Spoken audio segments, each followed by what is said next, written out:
Raider! Oakland, LA, Oakland, Vegas, Raider Nation, wherever, forever! You got your old Uncle Mosh and Raiders Fan Radio from Murph's Man Cave, taking a lighter journey into the dark side. Sit back, put your feet up, pop a top, and enjoy the ride. Here we go! Look left, look right, Veliknikov, a leaping pass, touchdown!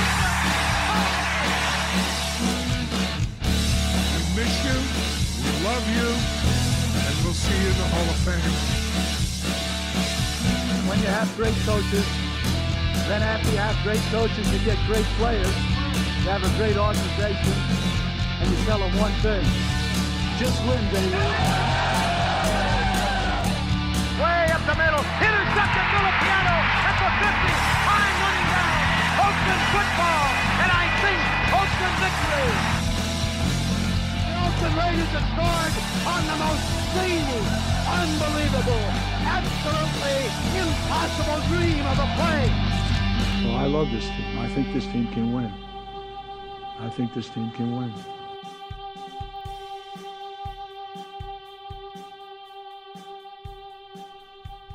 What is up, Raider Nation? Appreciate you joining us once again for another fantastic episode of Raiders Fan Radio. And so appreciate you guys joining us here for another, what we hope to be fantastic episode of Raiders Fan Radio, episode number 104, Uncle Mosh. 104 episodes. Isn't that crazy? Of Raiders Fan Radio. It is crazy. And, man, Uncle Mosh, we got a lot to be thankful for. We do. It's Thanksgiving week, right? It's crazy. Man, just think. It seemed like it was just the other day we were going, man, when's the season going to start? When's the season going to start? And then it was like, okay, we got to get through preseason. And now it's like we're halfway through. Man. I know. I know, right? More than halfway through even. We're going to be talking about the draft here in a minute. That's right. Absolutely. So, before we get going, a couple things we want to do is, first and foremost, thank you to the chat room for jumping in. I can't scroll up, but Herman Munster's in there, Bobby Wasabi, Chevy Raider, Sam Acosta, Ron, Joe Buriso, Tudus, EDP, a lot of guys there, and I appreciate you joining in and joining us here for Raiders Fan RFR Live, Uncle Mosh. RFR Live. And so before we get going, though, thank you to you guys. And Uncle Mosh has a little promo to read that about our friends at the New Jersey chapter of the Black Hole are hosting the Black Hole Tailgate this weekend in Baltimore, and also in conjunction with a few of the other booster clubs that are friends of the show. So take it away, Uncle Mosh. I don't think I'm going to read it. I think I'm just going to talk about it. So the Black Hole, New Jersey, is hosting a tailgate in Baltimore. And that's really cool. So what people don't know is that Black Hole tailgates are always free. Yes. And they're any fan can come by. It's hosted by the New Jersey Black Hole, and it'll be in Lot J. Food and drinks are free. I'm going to go ahead and say that one more time because that's my favorite kind of food and drinks. Free food and drinks. Free food and drinks. And you know what's really cool is they take donations, okay? And, surprisingly enough, and I've done a bunch of these promos as well as you have, on those promotions where you take donations, folks are usually more apt to give out of their heart after they eat good food, and good drink and have fun, So let's do that, man. Raider Nation, show up.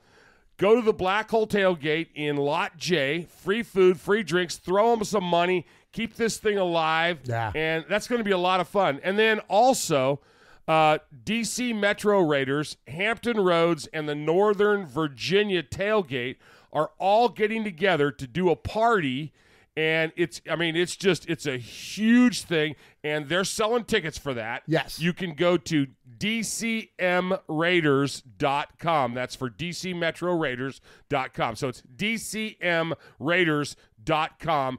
Get your tickets for their tailgate, and that's a weekend event. That's like, kind of like what they did in England. That there's stuff going on all the time. and you don't want to miss out on that. So a lot of fun stuff going to be going on right near the nation's capital. That's pretty rocking, man. Absolutely good stuff, and those are great folks. So if you get there and you join in, tell them Raiders Fan Radio said hi, and of course Chuck, the president of the New Jersey chapter of the Black Hole, also hosts a show on the Murph's Fan Cave Network. Right. We call that the Fan Club Blitz, and they speak with other Raiders booster clubs around the country. And in fact, I think they interviewed the 3 other clubs there, DC Metro and Hampton Roads in Northern Virginia. And so you'll hear that on this week's Fan Club Blitz. But we wanted to get the promotion out there, being that it's now Wednesday and the game is coming up this weekend. So and they got a great show, man. They went to the Kansas City Chiefs bar. Yes, that was funny. I mean, that was just. I mean, they have a blast. They have a lot of fun. It was fun. My favorite part of that is when Chuck looks. You could just hear him. You can hear him looking around. Yeah. You just know he's looking around. You know what I'm saying?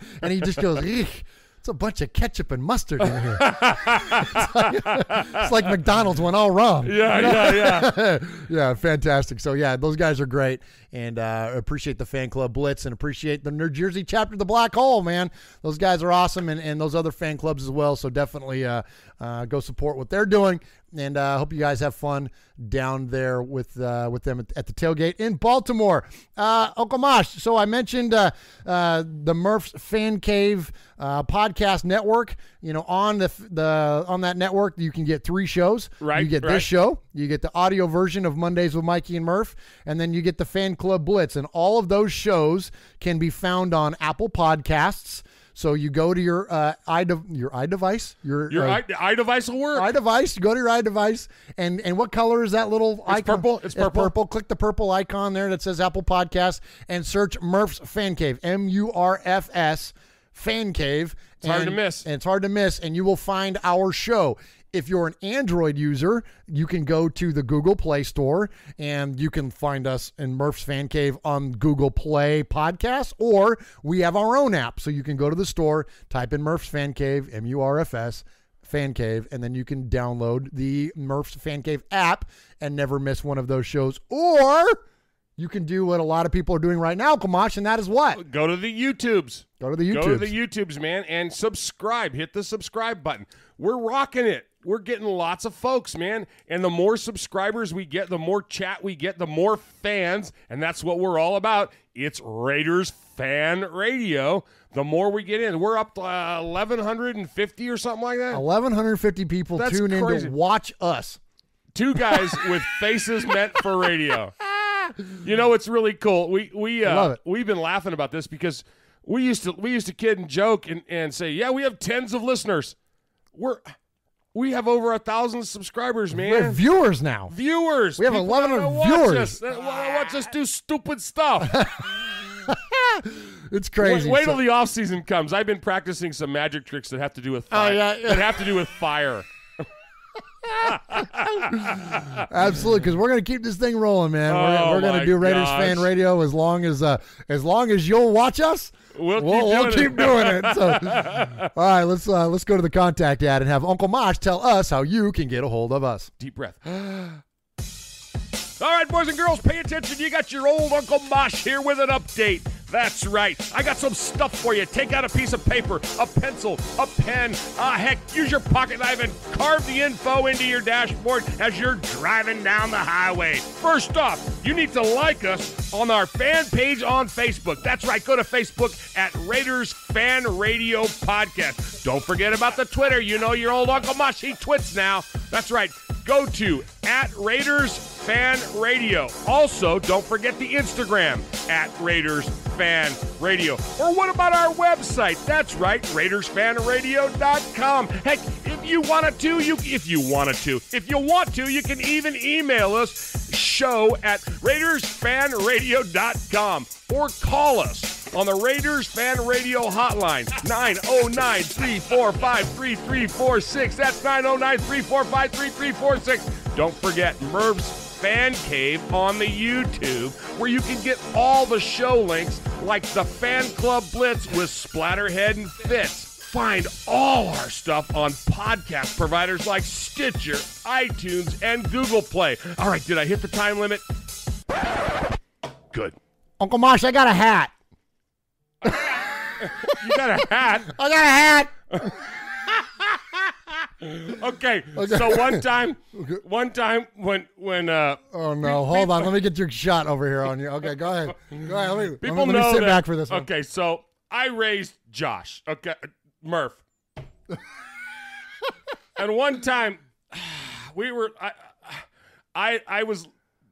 all living together. This is a really bad story. Oh no! So when let me just preface this story by telling you I had a girlfriend. She was hot, man. She was so smoking Monica hot. Murillo? Yes. We didn't want to say her name. Oh, I'm sorry. But anyway, I mean, that was not like she listens to the show. Anyway, we're driving, right? I hope that's not someone's mom in the chat room. Or his mom and from San Jose. Murph is about, I don't know, you must have been about 5, and he's like, we're driving, right? We're going up Highway 1, right? And we're just taking that beautiful drive, and his dad just got a new Mustang, and his mom and his dad are in the front seat, and I'm in the back, and I'm like in the back with Monica, and it's a fairly new relationship, and Josh goes, I want to sit next to Monica. And I'm like, anything to shut him up, right? So he sits next to Monica, and his dad's really getting into it, man. Your dad's just gunning this car. He could drive, man. We're going around the corners, and everybody's like, woo, woo. And all of a sudden, Josh looks over and goes, Uncle Mark, I'm going to be. And he turns to my girlfriend, and she goes, what's the matter, honey? And he goes, bleh. And he just pukes in this girl's lap. Just barfs in this girl's lap. So anytime he says to me, Uncle Mark, I know there's an issue coming. So, oh my gosh, Uncle Mark, I got a new hat. I'm like, what are you gonna do? Puke in it? What? I'll save that other story for another day. Oh my gosh. Okay. Hey, thanks for throwing up on my prom date. Hey, you're welcome. You're welcome. That's what I'm here for. Yeah. I can't wait till your kids go to prom. Yeah. I will puke on their dates in a minute. Throw up on your girlfriend, and I appreciate you wiping my culo for all those years too, as well. That's the next story I got. Not to mention, I was 26 when it happened. No, I'm kidding. I was a little baby. But anyways, all right. Uncle Mosh was my first babysitter. Yeah, I was. Yeah, you were. All right. So I got a hat. Okay. So this hat that I'm wearing right now, it's a Bridgestone golf hat. I don't know if you can see it there. Bridgestone golf Raider hat, and I have 2 of them. And so I have the one that I wear, and I've been wearing mine for a long time. Well, I have another one here, little Bridgestone golf hat. So we're gonna give this thing away. We did the Carhartt hats that Uncle Mosh is modeling there. He's got his silver and black UK pin on there, and it's the Carhartt hat. And we gave one of those away with the tagline contest that actually birthed a freaking T-shirt empire, which has been awesome.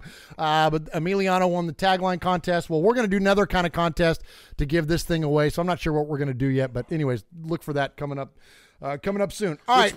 We're probably going to do something fun like Raiders, since we're getting into the holiday season. Like your best Raiders holiday story. Ooh, that's good. You know, and we good. We want that definitely. We want that sent in by email.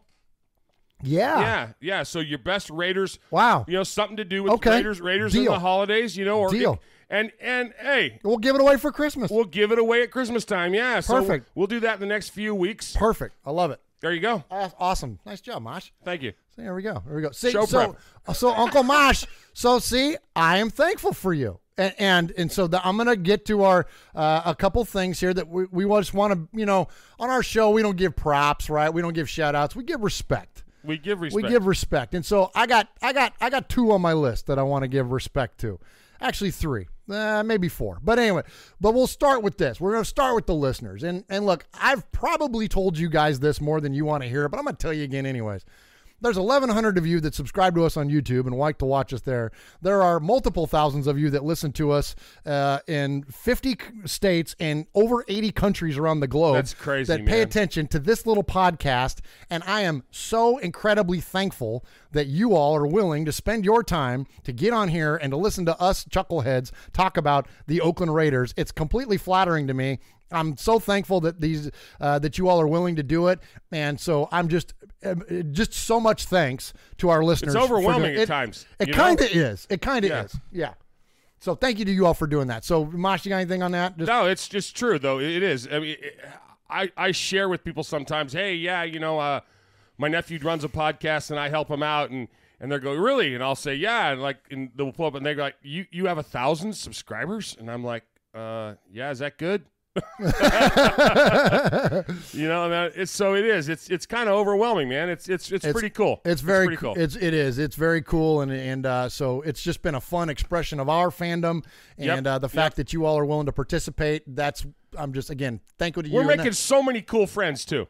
Oh my God! All these people we would have never met. Yes, and and when you hear people talk about Raider Nation as family, and we have some callers today that even brought that up. It's the freaking truth, man. It is. It's the freaking truth. You know what I mean? And getting to meet, some of our listeners at games, you know what I mean? Getting to meet people face to face and just, having these joint projects and ventures and stuff. It's just been awesome. Thursday, I flew out of state. I flew to a conference in Arizona, and I happened to be on a plane, and there was a man and a woman and their child sitting right in front of me, right? I'm in row 35 of 35. Ooh, fun. In the back, yeah, right next to the bathroom. The only good thing was I had the aisle seat. So this man and this woman and this baby sat down in front of me, and I'm thinking, oh, no, this kid's going to cry. It's the only thing worse is if the toilet backed up, Well, the kid was amazing. The airplane started up and rolled down, and that baby went right to sleep. I mean, she was an absolute angel. So as we're leaving the airplane, I hear them talking to the people in front of them, because everybody stands in the aisles. Right. As soon as the plane lands, they go, wait till we get to the, So I'm waiting to get off, and we're at the Phoenix airport, and I'm waiting to get off, and I hear them say, no, we're not on business. We're on vacation. We're going to see a professional football game. And I go, uh-oh. So I immediately pull out one of my Raiders fan radio cards, right? Yeah. And I waited for them to finish talking. As we're walking down the aisle, I go, hey, so you're Raiders fans, huh? And they go, how did you know? And I'm like thinking to myself, okay, I just put two and two together. Why would you be flying into Phoenix? Right. If they would have been Phoenix fans, they would have said, oh, we're Cardinals fans or whatever. Right. But they go, yeah, we're Raiders fans. And so we started talking about the podcast. We started talking about the Raiders. Cool. And she knew just as much as he did. It was so cool. And they had this beautiful 2-year-old little girl who was just chatting away, and everything. And I'm like, man, this is great. That's what it's all about. Is great. This is all. Yeah. It was so. I don't know if they're subscribing. I don't know if they're listening. I didn't even ask their names. But it was just like, later on, I passed them in the terminal as they were going in the restroom, and I was going by, and I go, go Raiders. And I heard her yell back, go Raiders, Oh, that's cool. It was really cool. That's It was really cool. Right on. Yeah, and there's been so many stories similar to that we've encountered, whether virtually, online, or meeting people in person. Heck, King Louis, we found out, lives down the road. Down the road, I mean, it's been great. So anyway, so I can't gush enough about you guys and tell you thank you so much for supporting our show. All right, next up, Uncle Mosh, this isn't on your rundown, it's on mine because I want to tell you thank you. Well, thank you. I appreciate you helping me out with Raiders Fan Radio. You've been an amazing addition to the show. For those of you who listened to us for a long time, I started this podcast with my cousin, your other nephew, Sonny, and we did it together for a very long time. Sonny took an undefined hiatus from the show, and I didn't know what to do with Raiders Fan Radio. I didn't know what direction to go in. And before I ever even asked you about it, you said, I got it. Let's do it. Here's when I can do it. Let's put it together. Let's do it. And we've done it. And Uncle Mosh, it's been a lot of fun, man. I've had a great time and doing this with you. And I think you've been just an incredible addition to the show. And I can't thank you enough for not only doing it because I think people like to listen to you, but you kind of saved the day. You know what I mean? You kind of, because I was thinking like, all right, we have met all these other cool people, and I thought, well, who else would I want to co-host a show with? Who's got the capability? Who got whatever? But I didn't have to worry about it because my Uncle Mosh stepped in and was like, hey, I got it. I took you to raise. That's what I do. Well, it's just been awesome. So thank you to you very, very, very much. Back at you, man. It's been a blast. It's given you and I the opportunity to get out here and have fun and do what we do. Absolutely. Be silly. Now we just got to be silly and let other people join our silliness. Absolutely. There you go. All right, Uncle Mosh. So next up, I have someone else that I want to be thankful for. In terms of the Raiders, so here we go, Raider Nation. So we're going to start talking about some team-specific stuff for you here. So in terms of the Raiders, it's got to start and stop with Al. right, to me. Like, it's, I'm thankful to Al, and this is going to be funny, this name that I'm going to throw out there to you. But there are a handful of people that Al Davis, I think, shares company with. Okay. I can give you a couple. Go All ahead. right. George Lucas. George Lucas, got it. Vince McMahon. 100%. Stan Lee. Stanley, Oprah Winfrey. got it. With me? Yeah. And because I was starting to think, I tried, like, George Steinbrenner. people that, yes. Yeah. People that have taken something that already kind of existed. So football, Al Davis didn't invent football. Al Davis didn't invent a football league, although he had a lot to do with the AFL. But what he did was he took this thing and then he crafted it into this wonderful image, this mystique.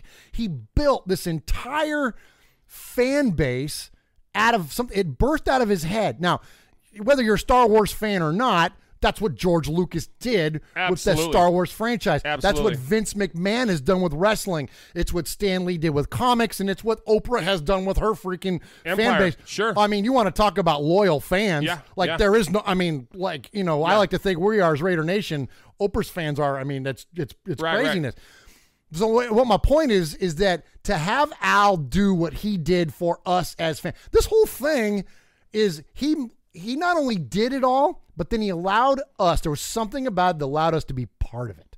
And that's something that is completely unique. And that's what all these people that I brought, it's almost like you feel like you have ownership in it. When you're a wrestling fan, you feel like you have ownership in WWE with Vince. Does that make sense? No, it's 100%. And so that's why I'm just incredibly thankful that Al had that spark of creativity to build and create this thing that is now Raider Nation.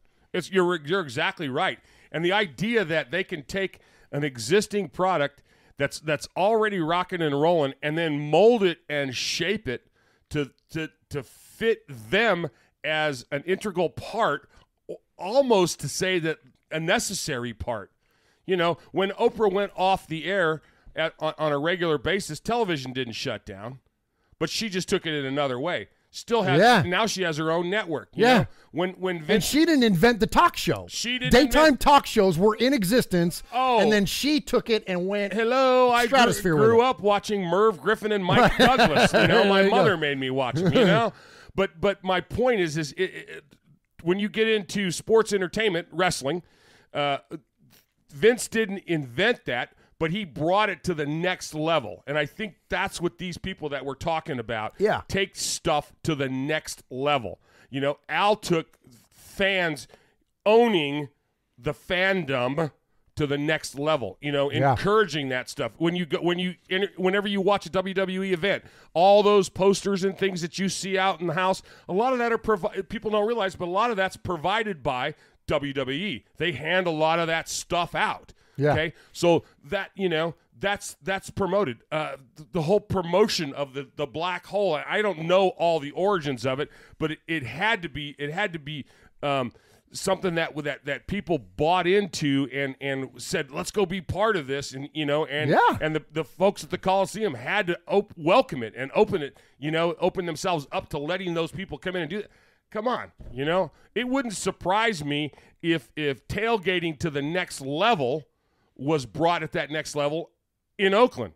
Because now everybody tailgates, but nobody tailgates like we do. No, not at all. Absolutely not. That's a great point, Mosh. And I think that's kind of what, whatever has grown out of the fandom has been allowed to exist because the Raiders have allowed it to exist. And Al was the genesis of all of that because he wanted you and all of this is all geared towards winning because he wanted you when you were driving into the stadium, wanted you to start getting nervous. He wanted you to see the fans and be nervous. He wanted you to think that the facility wasn't up to par, that it was a scary place to play, that the field was under bad conditions. All the things that you could come up with in your head, that he could project this imagery to get inside the head, the psyche of the opposing player. That's what all this is built for. Yep. And so, like, the fact that he did all that at the time that he did, it's just, again, I'm thankful for Al. So that said, Mosh, there's a hip hop group called Dem Raider Boys that have been around a long time, and they do awesome stuff. We're fans of fandom. We love the way that other Raiders fans put put their own creativity into and output. So whether that's doing a podcast like what we do, or it's writing music, or it's drawing pictures, or whatever, creating memes, whatever you do with your fan, we love that stuff. And these guys are one of the best. Okay, there's 4Dub. There's a handful of our buddy down in San Jose. Oh my gosh, Z. Yeah. Yes, yes, exactly. There are a handful of them that they make great music, excellent production quality, whatnot. All right. Anyways, so them Raider boys have a song called "Thank You, Al." So I got this. I reached out to them and asked them if they would be cool if we would play it, and they graciously said, "Yeah, go for it."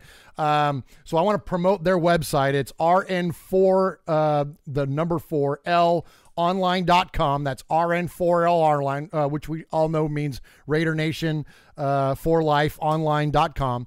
So support their website. But anyways, they gave me the blessing to play the song. So I was just going to play a piece of it, but it's so freaking good. I'm just going to play it. I'm going to let it roll. So enjoy this, guys. So in the celebration of thanks and to give thanks and to thank you to Al Davis, we're going to play the song here. Thank you, Al.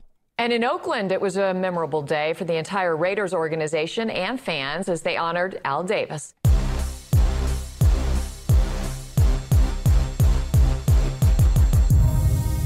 And I want to say one thing to the fans and the great players who wore the silver and the black in the past all over the country. And I want to pay tribute to my partner, Ed McGaw, who died this winter. Again, you were magnificent, you dominated. And I love all of you, you know that. Thank you very much. Just for everything that you gave and you gave for us. That's the reason why it's Raider and all of us. Ashes to ashes, never would your name build us. Cause you're the polish to this game that we love so much. For everything that you gave and you done for us. That's the reason why it's Raider and all of us. Ashes to ashes, never would your name build us. Cause you're the polish to this game that we love so much. Al Davis built this character, this culture.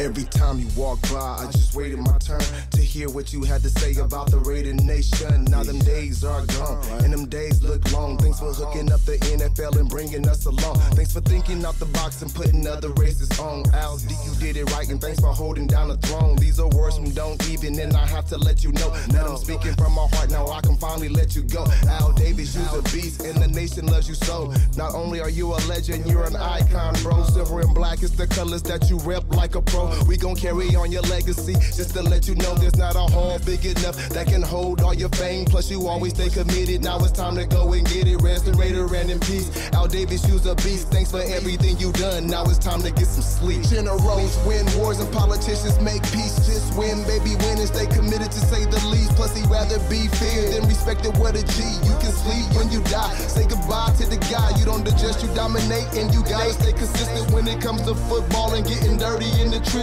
Real Raiders, stay relentless and persistent in this game. Got them shaking, got them cringing when we mention Al's name. Everything that you gave and you done for us. Isn't that great? That's the reason why it's Got them cringing when you mention Al's name. So cool. Never would your name build us, cause you're the polish to this game that we love so much. For everything that you gave and you done for us. That's the reason why it's Raider and all of us. Ashes to ashes, never would your name build us, cause you're the polish to this game that we love so much. It's all about Al. It's all about the silver and black. Al Davis, the Godfather, did it his way. Frank Sinatra, you don't adjust, you just dominate. Raider in peace, October 8, 2011. The man, the myth, the legend of a visionary. A true diehard, from the cradle to the cemetery. How it all began, from the AFL to the NFL to the autumn win. The young coaching genius who created some of Los Angeles and Oakland's meanest players to ever play the game. Without Mr. Davis, the Raider Nation will never be the same. It's more than the season of a game, it's the aftermath. The flags are half stab, tribute to the businessman and the badass behind the shield. You were committed to excellence to return to glory, yet instead my words can tell the story of the baddest. Silver and black maverick. Once a Raider, always a Raider for life. Win, lose, or tie, we don't die, we multiply. Patch over my eye, what's more to steal? It's in my blood, one team, one nation, one love, one love. Mr. Al Davis, the worldwide Raider Nation's greatest coach, leader, owner, and godfather to the nation of millions of die-hard sons and daughters. Silver and black, moment of silence. Everything that you gave and you done for us. That's the reason why it's Raider and all of us. Ashes to ashes. action. Never with your name build us, cause you're the promise to this game that we love so much. For everything that you gave and you done for us, that's the reason why it's Raider in all of us. Action to action, never with your name build us, cause you're the promise to this game that we love so much. Raider in peace, Godfather Al Davis. We love you, we love you, we love you, we love you, we love you, we love you, we love you, we love you. You ain't dead, you just passed on. As long as the nation is alive, you is alive. Rest in peace, rest in Raider Al Davis. Raider in peace, Al Legacy. Raider in peace. Isn't that cool? Just win, baby. Everything that you gave and you done for us, that's the reason why it's Raider in all of us. Ashes to ashes, never with your name build us, cause you're the promise to this game that we love so much. For everything that you gave and you done for us, that's the reason why it's Raider in all of us. Ashes to ashes, never with your name build us, cause you're the promise to this game that we love so much. For everything that you gave and you done for us, that's the reason why it's Raider in all of us. Ashes to ashes, never with your name build us, cause you're the promise to this game that we love so much. For everything that you gave and you done for us, that's the reason why it's Raider in all of us. Ashes to ashes, never with your name build us, cause you're the promise to this game that we love so much. It's all good, now let's go get it. Just win, baby. Just win, baby. Just win,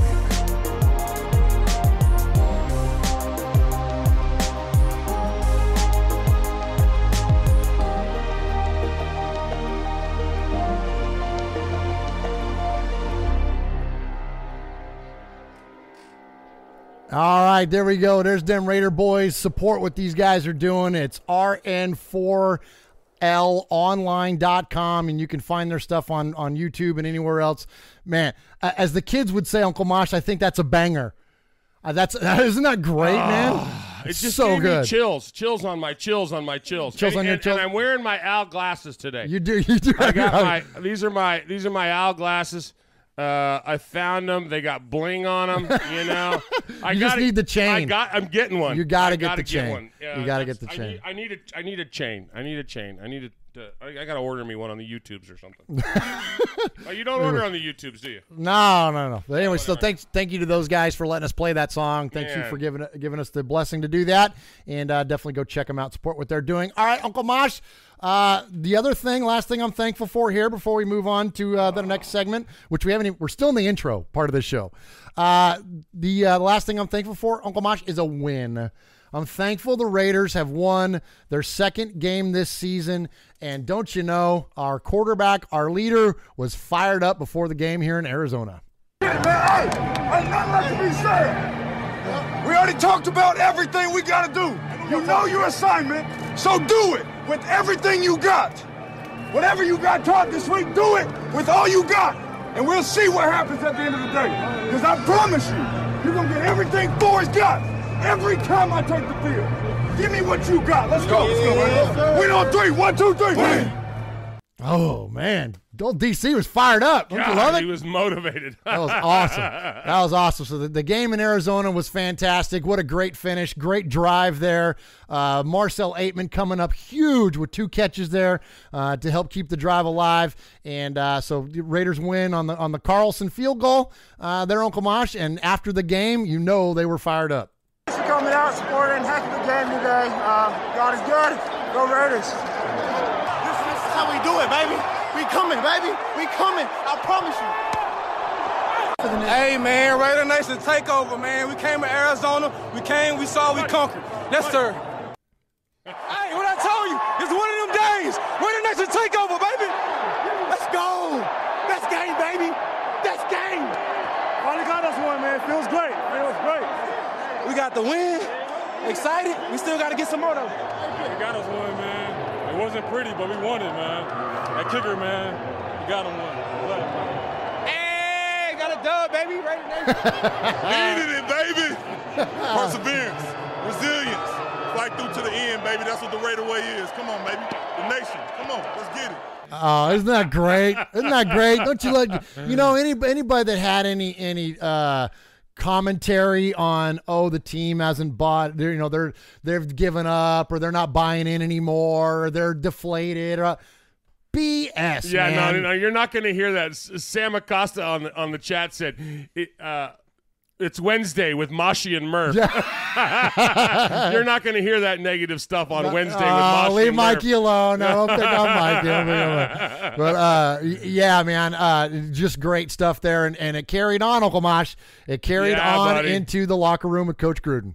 Hey, feeling great, man. Got our second one on the road. We got to go to Baltimore next year. Keep it rolling. Let's go. Raider Nation, baby. Let's go.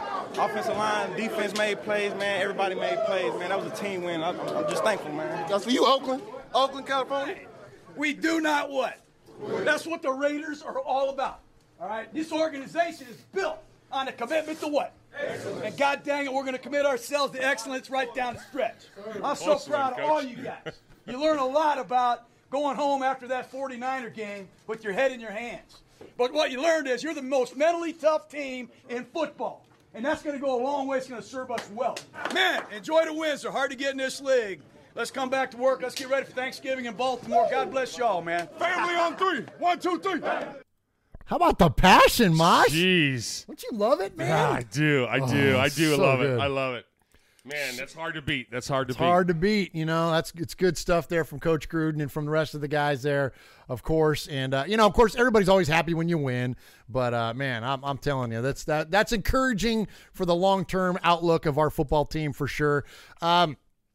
All right, so before we hit the audio break here, Mosh, real quick, I want to thank everybody in the chat room for joining us here on Raiders Fan Radio. Phantom King, Raider Homer, Aaron the Q-Dog Raider, Chevy Raider, Raider Critique, Zeke, Charles Adams, Bobby Wasabi, Raymond, Adam Hill, a bunch of people in there, and I appreciate you guys for joining us. And Uncle Mosh, they're asking about having Mikey on this show or having you sit in with Mondays with Mikey and Murph. I love Mikey. Are you kidding? I would love that. So the wish granted. We were actually planning on recording something today, but Mikey had family come in not unexpectedly, but on short notice anyways. So we didn't get it recorded, but Mikey's going to start a new series on his network where he's going to do kind of like an Inside the Raider Nation type thing where he interviews Raider Nation, and we're going to be the first ones. So That's Uncle awesome. Mosh and I are going to do an interview with Mikey on his channel, On Air Nation, and so look for that coming up very soon. So yes, the three of us will all be doing something and together. we'll have a link to that off of our stuff, or they can,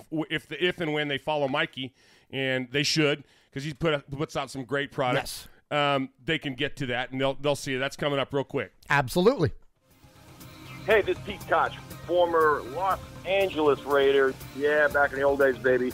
And you're listening to Murph and Uncle Mosh, who happens to have the same hair as me. Check it out, Raiders Fan Radio.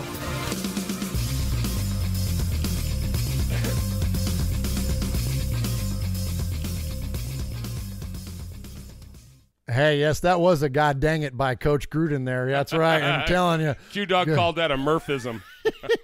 Gee willikers. All right, so now that we're done with the intro, 40 minutes into this episode. We're only 20 minutes behind. We're only 20 That's minutes. not bad. Not bad. And 10 minutes of that was us trying to figure out audio stuff, so we're actually in pretty good shape. All right, so here it is, episode number 104 of Raiders Fan Radio. So we are going to celebrate the number 104. We are then going to get to a very famous anniversary that happened this past week, and then we are going to dive straight into the Sea of Fans mailbag, where we listen to your voicemails and comment and have a nice discussion with those of you members of Raider Nation. So, episode number 104, Uncle Mosh. So, we always take a number that's somehow linked to the Raiders, whether that be a jersey number or a yardage total or whatnot. Sometimes it's a year. Sure. Various different ways that we like to link the name and number of our episode back to something significant with the Raiders. So this week, Uncle Mosh, we have three things. Man, we've been jamming the show already. I got to stop taking a breath here. All right. So this week we got three things. So first off, episode number 104, we want to celebrate the yardage total of 104. And there are two plays in Raider history that have equaled 104 yards. The longest plays in the entirety of the Raiders' existence have been, two of them were at 104. So the first one was Ira Matthews, who ran a kickback in 1979 against the Chargers, I believe. And so Ira Matthews was a special teamer, right? Performer. Special team, but an electrifying special teamer. And, Absolutely.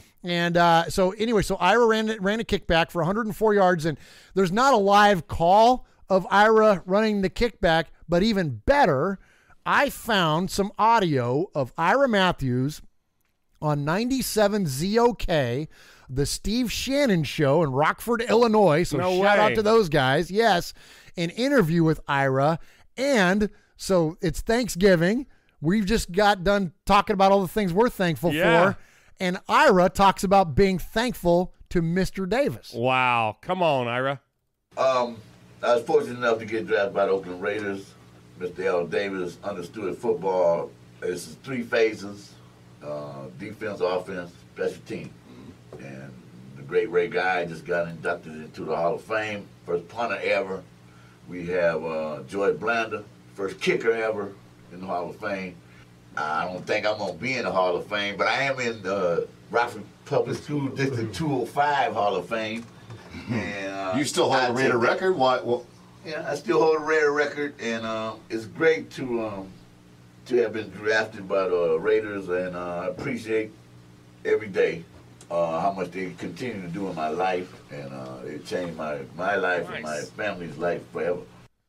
Isn't that the best? Wow. That's my favorite part about Al Davis, man. It's just the way that, he literally changed lives. I mean, there's a reason that everybody that ever talks about for everybody from Randy Hansen to Ira Matthews all refer to him as Mr. Davis. That's it. They don't, occasionally Coach Davis, but other than that, it's Mr. Davis. It's Mr. Davis. It's just so cool. So good stuff there from Ira Matthews. And so Uncle Mosh, so next up, in terms of the number 104, there's a player that is one of the all-time greatest. He is the epitome of the Oakland Raiders. Oh, absolutely. And I don't think we talk about him enough. I don't know why we don't talk about Assassin more. It's certainly not, I don't know, I guess because there's so many Raider legends that it's hard to get to them all. But I feel like we don't talk about Jack enough. But Jack in 1972 returned a fumble back for a touchdown, and he recovered the ball in the end zone and ran it back 104 yards to tie Ira. Well, actually, Jack's was first. Ira's tied Jack. And Ira's returned as actually a Monday Night Football record that still stands. But anyways, that Jack Tatum return, that fumble return for touchdown for 104 yards in 1972, man, just an awesome play. We're going to listen to the audio here. When you watch it, just picture this in your mind. It's a pitch out on like the 10-yard line. Right. And the running back has the ball clank off of his hands. Atkinson comes up and blasts the running back. Nice. The ball goes trickling into the end zone. That's where Tatum picks it up and then takes off down the sideline. So let's go and hear it live. And, you can't beat the dulcet tones of John Facenda, right? And NFL film. So let's hear about that here on the call. This is against the Green Bay Packers at Green Bay in 1972. In Green Bay, the Raiders challenged their second eventual division champion in a row. Behind crushing blocking by George Beeler, Bob Brown, Jim Otto, Art Shell, and Gene Upshaw, Marv Hubbard bulldozed for 125 yards in search of victory and a 1,000-yard rushing goal. The Packers led early, but Coach John Madden's young defense was maturing under fire and allowed Green Bay to succeed on only one third down situation. Wow. All right, here we go. This is so cool. Jack Tatum's recovery and record 104-yard return exemplified the alert Raider defense, which held the Packers scoreless for the last 43 minutes of an inspired 2014 victory, in which Oakland completely dominated play. I could hear John Facenda say, Oakland, I'm not going to try to imitate his voice, completely dominated play. It's amazing. He's so freaking good, man. That's like, I mean, can you beat that, Mosh? You can't beat that. That's hard to come. Yeah. Yeah, pretty good stuff there. So anyways, appreciate John Facenda there. Appreciate Jack Tatum on that, and and Ira Matthews there for 104 yards to equal our show total here. All right, but Mosh, I got one more 104 for you. Come on with it. Come on. All right, the last 104 I have comes courtesy of also Hall of Fame Raiders secondary member Charles Woodson. One of your man crushes. My man, absolutely. Number 24, man, all day. One of my all-time favorite Raiders by far. His first touchdown in the NFL came on October 4th. No way. So 104. Right? Oh, so, nice. So his first, and it was against the Arizona Cardinals, who we just played. Right? So let's go ahead and let's hear that call. This is from 1998. Jake Plummer staring down a wide receiver, and freaking Woodson is staring down Jake Plummer. You know what I mean? Yeah. He's not even watching the ball. He's watching Plummer and reads this thing from a mile away. Here's Plummer. Into the flat, picked off, and here we go the other direction. This will be the Heisman Trophy winner, Charles Woodson. His second interception in as many weeks, his first touchdown in the National Football League. He's looking, he's throwing. He's not looking at Adrian Morrell. He's looking at Jake Plummer, and Plummer gives him the ball. And now you can just sort of play act and do your best Deion Sanders. Watch Plummer. Look at the eyes. He's thinking Morrell. And Charles Woodson, not off on man coverage, drops the coverage and comes out of nowhere. Wow. Isn't that awesome? Isn't that awesome, man? We missed you, Chuck. Come back, man. Come back.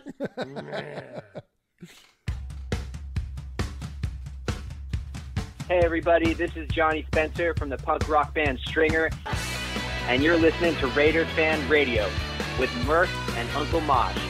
Go Raiders, baby.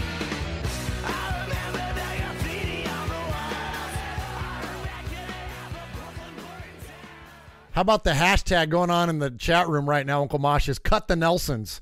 Yeah, I saw that. I love that. I saw that. That's great. Cut Craig T. Nelson. Yeah, let's see. Who came up with that? Was that Q-Dog? Was it cute? No, Raider Critique, I think, was the first one. I'm looking. Yeah. No, Chevy Raider, it looks like. Chevy Raider. Props, dude. That is awesome.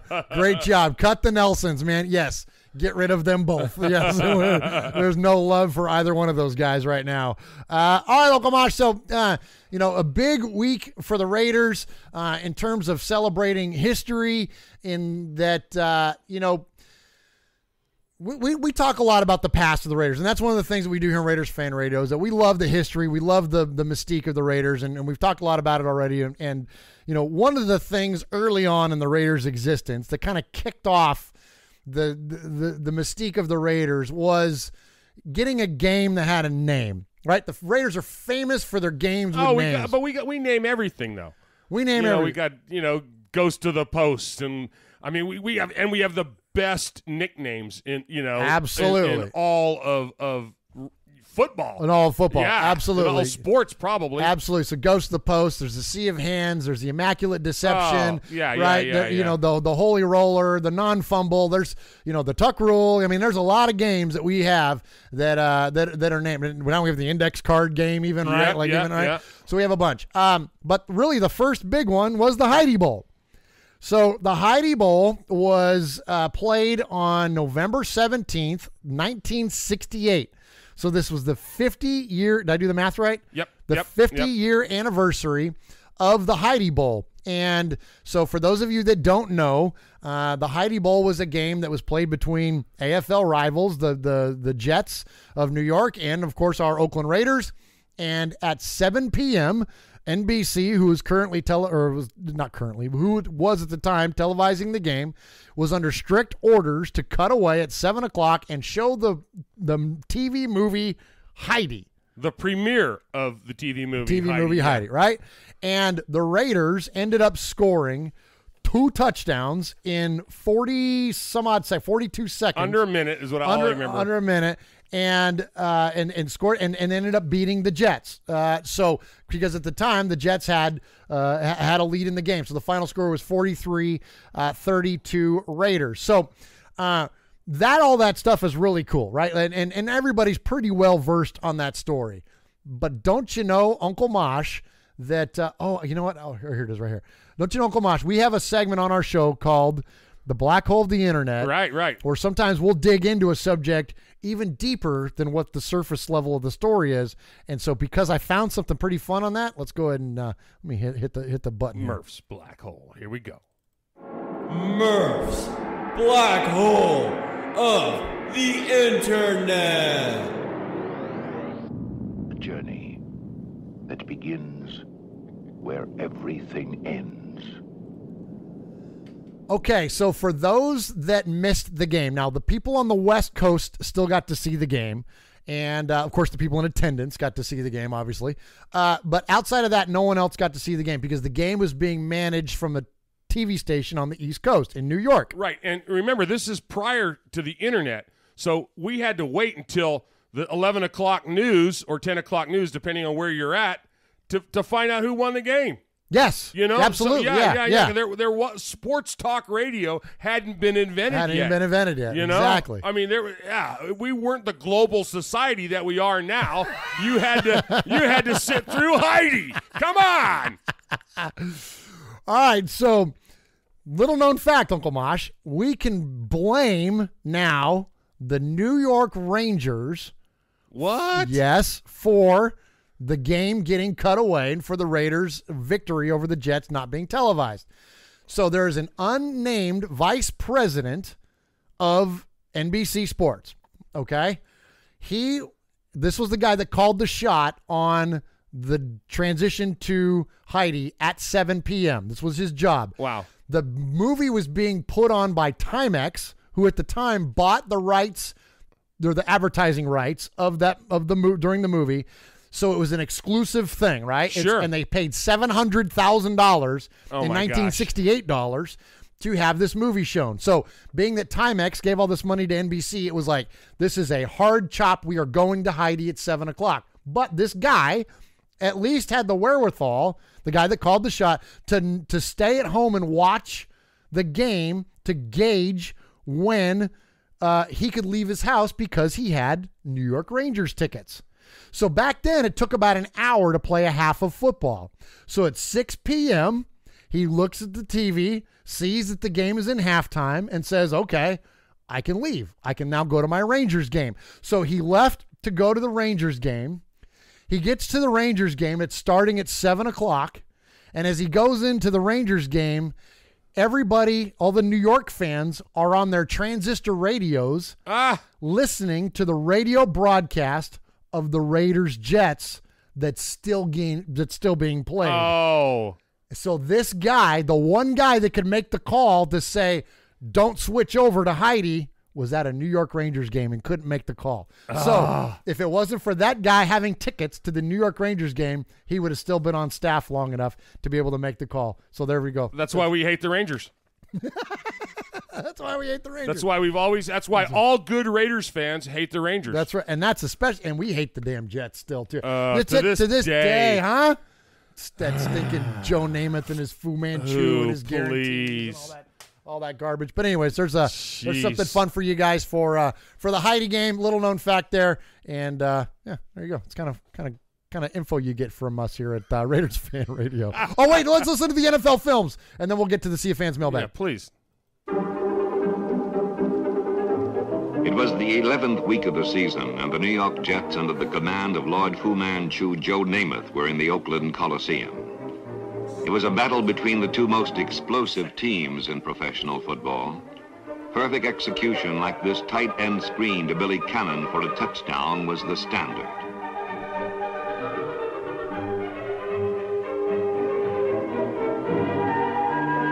An injury to all-pro cornerback Kent McLuhan placed rookie George Atkinson against professional football's leading receiver Don Maynard. Atkinson got an instant education. The lead changed back and forth 6 times before the score was finally tied at 29-all. Then the Jets' Jim Turner kicked a 26-yard field goal, and the Jets had the lead with 1 minute 5 seconds left. New York kicked off to rookie Charlie Smith, who couldn't make it out of bounds. All right, I'm going to skip ahead a little bit here, Mosh. Please do. The thing's like freaking 20 minutes long. I'll just skip ahead with it. Once again, that historic moment and the 9.6 speed that made it possible.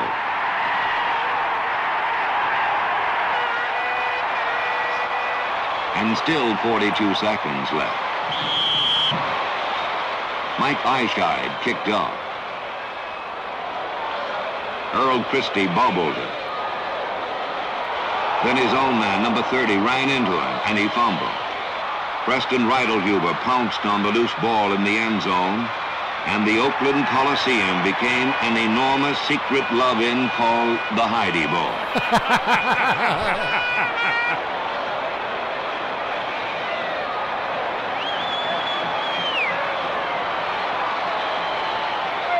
All right, Uncle Mosh, there you go. The secret love-in known as the Heidi Bowl. You can find that online, guys. It's really long, and we're starting to run long on the show, so I'd cut it short there. But definitely check it out. And some talk in there about John Facenda. And, you can't go wrong with old NFL films. You can't go wrong with John Facenda, and especially when he's doing stuff on the Raiders. It is it's glorious. It is absolutely glorious and great stuff. So, anyway, so there we go. 50-year anniversary match of the Heidi Bowl. Do you remember the Heidi Bowl? How old were you? You were little. I was waiting for my 10th birthday. Yeah, there you go. Yeah, so you were little. Yeah. And was there a talk even? Because you were in San Jose then. Yeah, I mean, there was a little bit. The older folks talked about it, and I mean, I remember my older siblings were mentioning it. My oldest brother was talking about it, but it was it was crazy.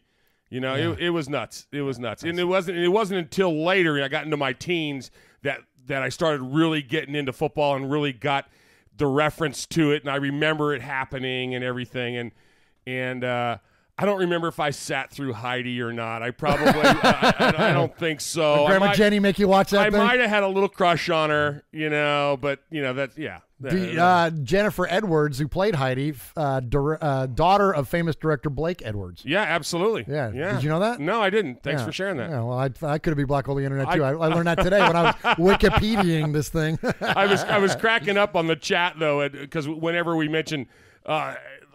The progress of the chat is so much fun. Yeah, because now you keep up with the chat. Well, you're trying to. I'm gonna have to put it away because I keep getting distracted. I keep going. But I was cracking up, but they were talking about Wilson, and the the Tom Hanks incident, the beef, and well, don't get into the details. I can't go into that because we said we would stop at 3 hours tonight. So we can't do that. But that will come soon. That will come soon. Right.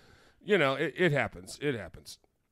We have a go for main engine start, and we have main engine start.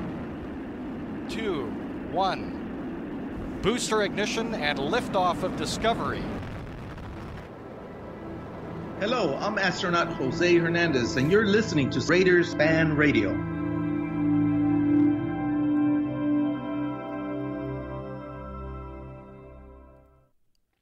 All right, back here again. Oh, I think we got it says that we're offline here. I'm not sure what's going on. We're going to keep the stream rolling there, Mosh. I'm not sure what happened, but there it goes back up. Yeah, back up? Yeah, I think it just dropped for a second there. All right, here we go. So, Uncle Mosh, we're going to get into the Sea of Fans mailbag. This is where you call us at 909-345-3346. That's 909-345-3346. And you can leave us a voicemail. And if we play your voicemail 3 times on the show, then you get referred to as a made man. And we have not only a new made man tonight for voicemails, but we also have a new made man for emails. And you can email the show at hey, this is going to get confusing, show at RaidersFanRadio.com. So I almost said you can email the show at show. You said it anyway. Yeah, I said it anyway. So just email. So show, SHOW, at RaidersFanRadio.com. You can email us anytime, and we will read your emails on the air. And Uncle Mosh, today we have a lot of great messages. So let's go ahead and jump into the Sea of Fans. Fading, looking. He's under the gun. He's caught. He throws.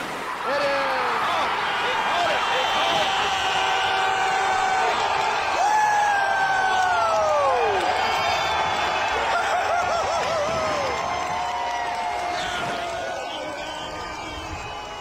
right, Murph. So, first up, we got a buddy over there in the UK, Paul Edgerton. And Paul sent us a really nice email. He sends a lot of emails, and this one just he hits on a lot of stuff. And I'll read it here real quick. Like it says, looking forward to the show, guys. I can't stress how happy I am at being 2-8. As bad as it sounds, the win on Sunday was a huge relief. You know what? You're right, Paul.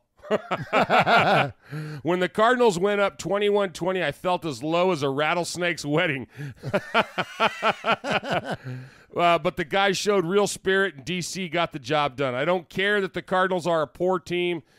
You have to do what's necessary on the day, and we got the W. Amen.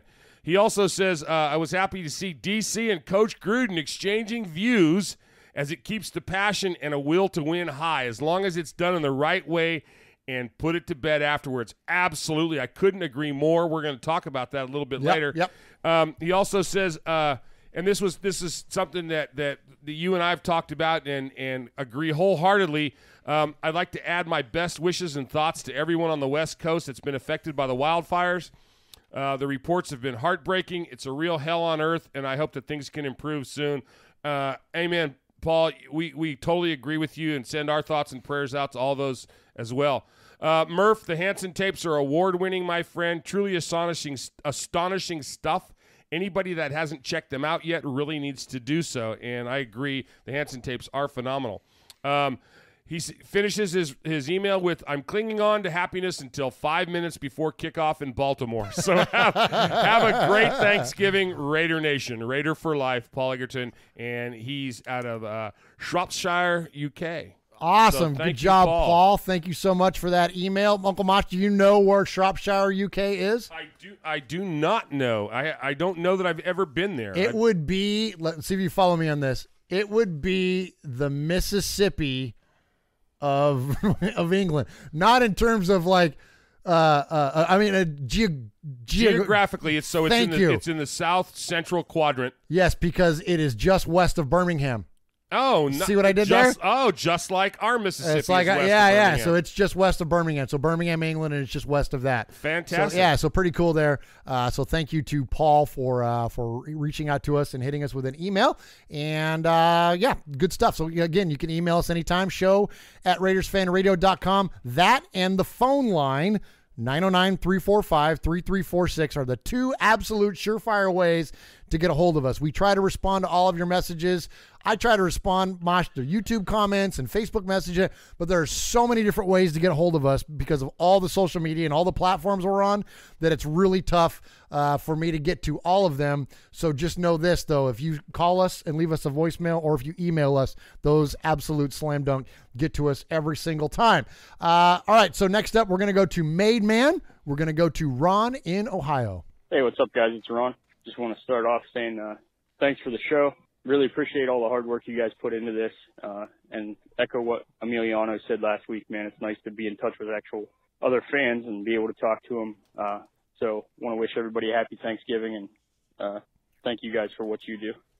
This week I thought it was pretty cool to see a little bit of fire out of Carr, and maybe it's just confirmation bias, but I thought he was a little bit more fiery with his receivers when they messed up too this week. So that could be a good thing.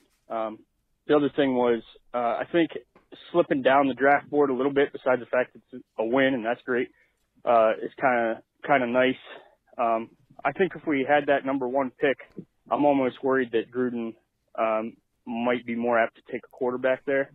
To my knowledge, he's never had pick of his litter with a quarterback. So I think if we have that number one pick, we might be at like DEFCON 2 for taking a quarterback, just because he's never had that opportunity and may never have it again.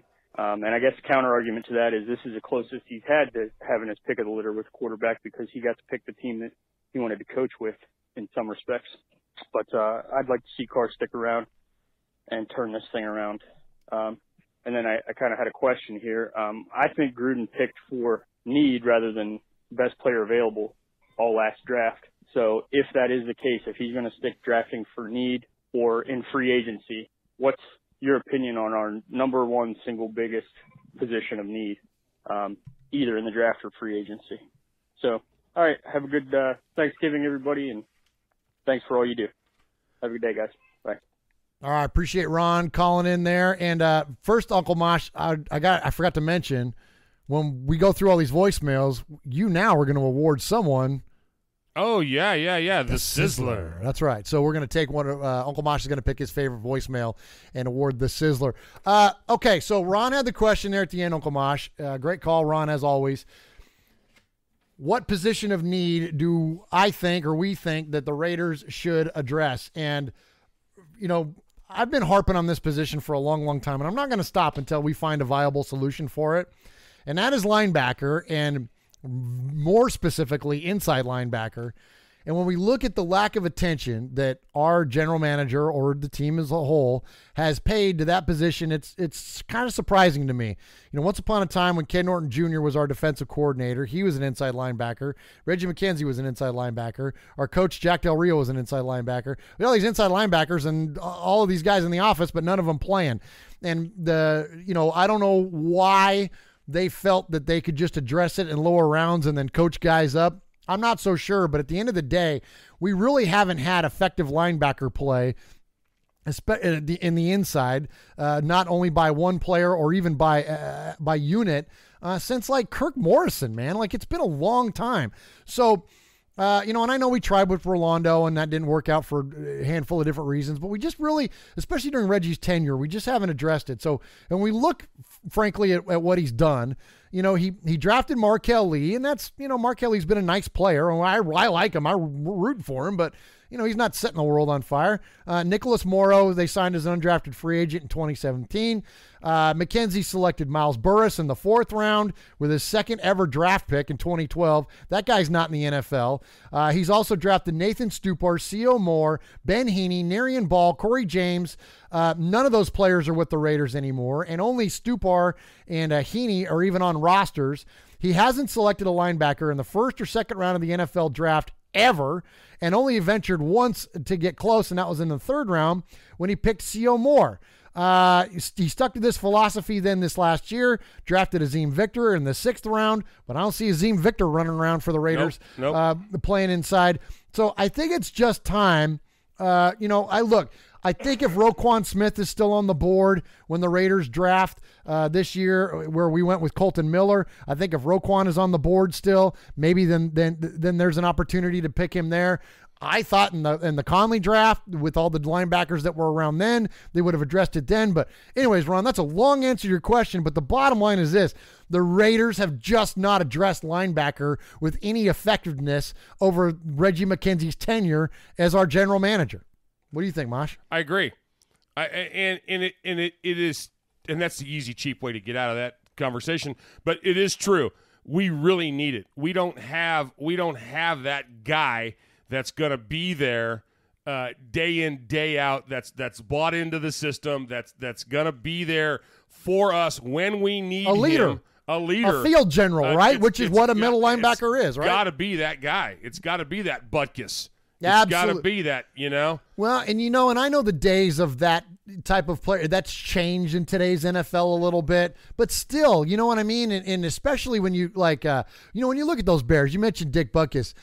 He often gives credit to Ed Obradovich, who was his big defensive tackle that played in front of him, and his point was always Ed would just set him up and I'd go knock him down. But we don't have that guy to go knock him down. That's right. We're going to have these guys, our young guys up the middle right now with the way that Hurst and Hall are playing, and we hadn't even gotten Vanderdoes back and Jelly Ellis and whatnot. We're going to be legit and have some depth in the middle of the field.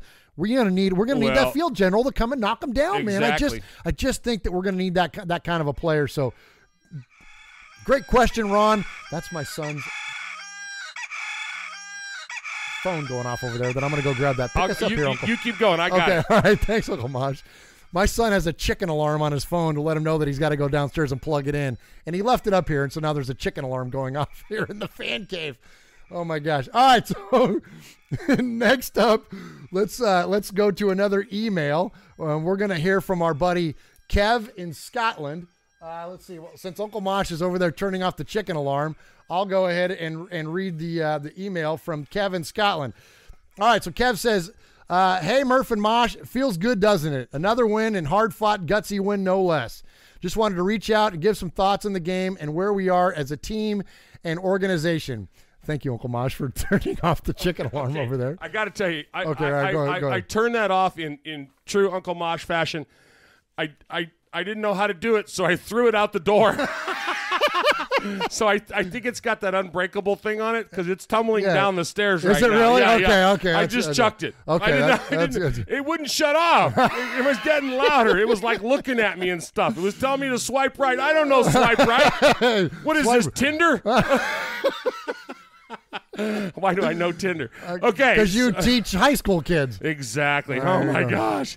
Hey, so with what Kev said, I wanted. I mean, he does a lot of brings up a lot of really good points. Is that your cardio? Oh my gosh, it upset me. And I never even got to finish my linebacker talk, but that's okay. Oh, that's right. I forgot. Okay, well let's jump back then because I don't. Okay, I want to go back a second. and I can edit this for the podcast. This is what we love about live stuff. This is live, exactly. Yeah. So we can do this part live, and then we'll just edit it back up for the podcast. But so we talked about the Raiders' lack of attention to that position. Tell us, you're going to get into the history of it a little bit. So my point is we compiled a list here, and on this list we've got like 15 of the. Do we want to call them the best ever? Let's just say that the 15 most notable. Well, it's from ranker.com or something like that, whatever it is. And it's in that website. It's not like necessarily even like sports people. It's just like you can go on there and vote people up and down. So these were the top 15 Raider linebackers according to that website. Right. So there are names on here. There's people like, freaking, Bruce Irvin that I wouldn't include on my list of top Raiders. But so that's where that came from. So that's where it's kind of just, like you said, it's like notable name recognition even, right? Okay, so one of the things that you and I were going to do is we were going to say, oh, well, who would our top 5 linebackers of all time according to the ones that are on this list?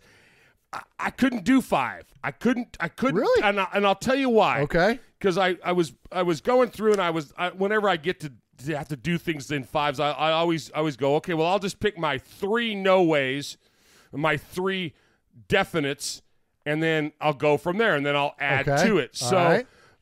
But I want to stop there because I've got my 3 definites, my 3 no ways, and then I've got my 3 that could probably make it into the top 5. All right, so these are the best Raiders linebackers of all time, according to Uncle Mosh. All right, we'll go ahead. Ted Hendricks. Number 1 or starting from the bottom? Ted Hendricks, number 1. Slam dunk, Ted Hendricks, number 1. I agree. He is my number 1 as well. Yeah, and then my number 2 and 3 go back and forth. Okay. Go back and forth. It's Matt Millen and Phil Villapiano. Interesting. Okay. I have Matt Millen as number 3. Uh-huh. Okay. And, oh, my gosh.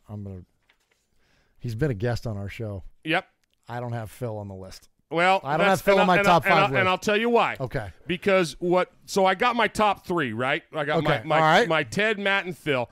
Because my 3 no ways doesn't necessarily have to do with play on the field, but it also has to do with play on the field and Raider mentality. Okay. My number 1 no way is Bill Romanowski. I can't call Romo a Raider. I can't either. Okay? He was a Niner and a Bronco. Right. And then after this year, I can't do Khalil or Bruce Irvin. No, I agree. So there's my 3 no ways. Yeah, so I agree. Out of my 3 no ways, and so then I'm looking at this and I'm going, now here's some guys. You got some guys, and my 3 guys, my Rod Martin, Greg Biekert, and Smith are my 3. Oh, you went Travian Smith. I went Travian like that. Smith. That's good. My 3 that could make it into the top 5. Okay. So that's where and that's not sliding some of these other guys that, No. Dan Connors, who played from 67 to 74, and Thomas Howard and Kirk Morrison. I'm not sliding any of these guys, but I'm just saying people that exemplified what we're bringing. That's what got him there, and that's why, of course, that's why Ted, Matt, and Phil. Like I'm bros with him, right? That's Teddy, Matty, and Philly. Yeah. That's why Hendricks, Millen, and Villapiano were my top 3. That's good, Uncle Mosh. I like it. I love that you put Travian Smith on there because he was a very He's a key stud, He was a man. stud, man. A key player for us back in the early 2000s for sure. All right, so I went. So we are the same on Ted as number one. Right up here over my left shoulder. Sure. You can't see it, but I got my Ted Hendricks autograph there. The Mad Stork, right? No matching his impact to not only on field, but this is the guy that rode in on a horse. This is literally, the Raider mystique, right? bro. Literally rode in on a horse to training camp. Yeah. My number 2 is Rod Martin. Rod Martin almost single-handedly won the Super Bowl for the Raiders in '81. I mean, that guy was just, absolute dominant player. So I went, and really the entirety of the '80s. So I went Rod Martin as my number 2. Matt Millen, we agree, is my number 3. I put my number 4 is Greg Biekert. I don't think that you get the production of a Travian Smith even, or just look, this was the guy that was, other than, I know it was Woodson that caused the fumble in the tuck rule, but it was Biekert that got the recovery. I mean, it was, Biekert, I just think was one of those guys that made others around him that much better. And then one of my all-time favorites, Uncle Mosh, was Kirk Morrison. He's my number 5. Yeah? I love Kirk Morrison, man. Kirk Morrison played for the Raiders. Short career from 5 to 9. And played in a dark time. Man. Yeah, that bro. was some rough years for the Raiders. And he was one of the guys that was not only a leader on the team, but he was dependable. He was a stalwart. And I really, really liked watching Kirk Morrison play. And I think that he was one of the few really bright spots on some really rough teams to watch back then. And then my honorable mention goes to Jerry Robinson. Jerry Robinson played for the Raiders in the late 80s and was really big in, the impact, of the Raider teams in LA. Like, he kind of epitomized a lot of the LA Raiders. Violator, who wears number 57 because of Jerry Robinson. Oh, is that right? Yeah. Okay. You know what I mean? Like, Jerry's just one of those guys that, and he reps Raider Nation so well. You see him on so many of the different tailgates and appearances and signings and all that. Jerry Robinson definitely carries the torch of Raider Nation, and so I'd like to definitely give him a shout out on that. But anyways, good stuff there. So a lot of history, man. A lot of great players from all the way, Mosh, from, like you mentioned, Connors, from the 60s, 70s, 80s, 90s, early 2000s. Who's the greatest Raiders linebackers here of this last decade? Oh, jeez. Exactly. Yeah. So let's get to work. I mean, seriously, think of it in those terms. Yeah, let's get to work, Raider Nation. Let's go, Reggie. All right, Uncle Mosh, you got that email here, and now we're going to have to really hit the accelerator here. Right? Oh, man, I apologize. And that's okay. That's okay. It's my fault, too. I'm the one that messed up our timing there. So, anyway, cut to the chase here. Kev says he loved the stuff between Carr and Gruden on the sidelines, and he says it's good to see. I like the fact that they're both fired up enough to have to go at each other and fight for what they believe is right. Look what happened. DC stopped being a bonehead, came back out late in the game, delivered when we needed it the most. I like seeing Gruden look like the real Chucky. He looked pissed off at some of the stuff that was going on, and he should be. About time he started getting mad and passionate about it. I love it. Also, a few weeks ago, and then he goes on and on and on, talks about, when Gruden slapped Gunther with the playbook. I mean, and it's stuff that we all love too. We wanted to see that, and that's that passion and that drive and that. But it took a while for them. I would say to get to the familiarity with each other. Yeah. You and I have screamed and yelled and root and gouged at each other, but it doesn't mean I love you any less. It just means you're a knucklehead and you needed to be screamed and yelled at. Yeah. So, and that's what I like to see with these guys. Yeah. Like I made when you and I were talking before the show, it's like, when June Jones and Jeff George were fighting each other on the sideline, they were talking about each other's mamas. That's not what Gruden and Carr are doing. Exactly. They're having a healthy debate about a strategy on how to win a football game. Right. This hasn't devolved into some petty argument. No. It's like, dude, did you not see the cover 2 on the whatever? Exactly. It's like, why didn't you check down this way? I mean, that's yeah. So anyway, and then he finishes up his email and he says. He talks about Mark Davis standing in his coach's corner, defending the QB, defending the GM, taking the responsibility, and I love that. He ends with this great sentence. He says, "Screw the number 1 pick and all that talk. Just win, baby." Anyway, That's it. Kev goes on to thank you and I for doing what we do, and we don't need thanks. We appreciate you guys just listening. And then he finishes it with the longest word I've ever seen. It's Scotland with like 9 A's, 6 N's, and 2 D's, and I think it's pronounced much love from Scotland.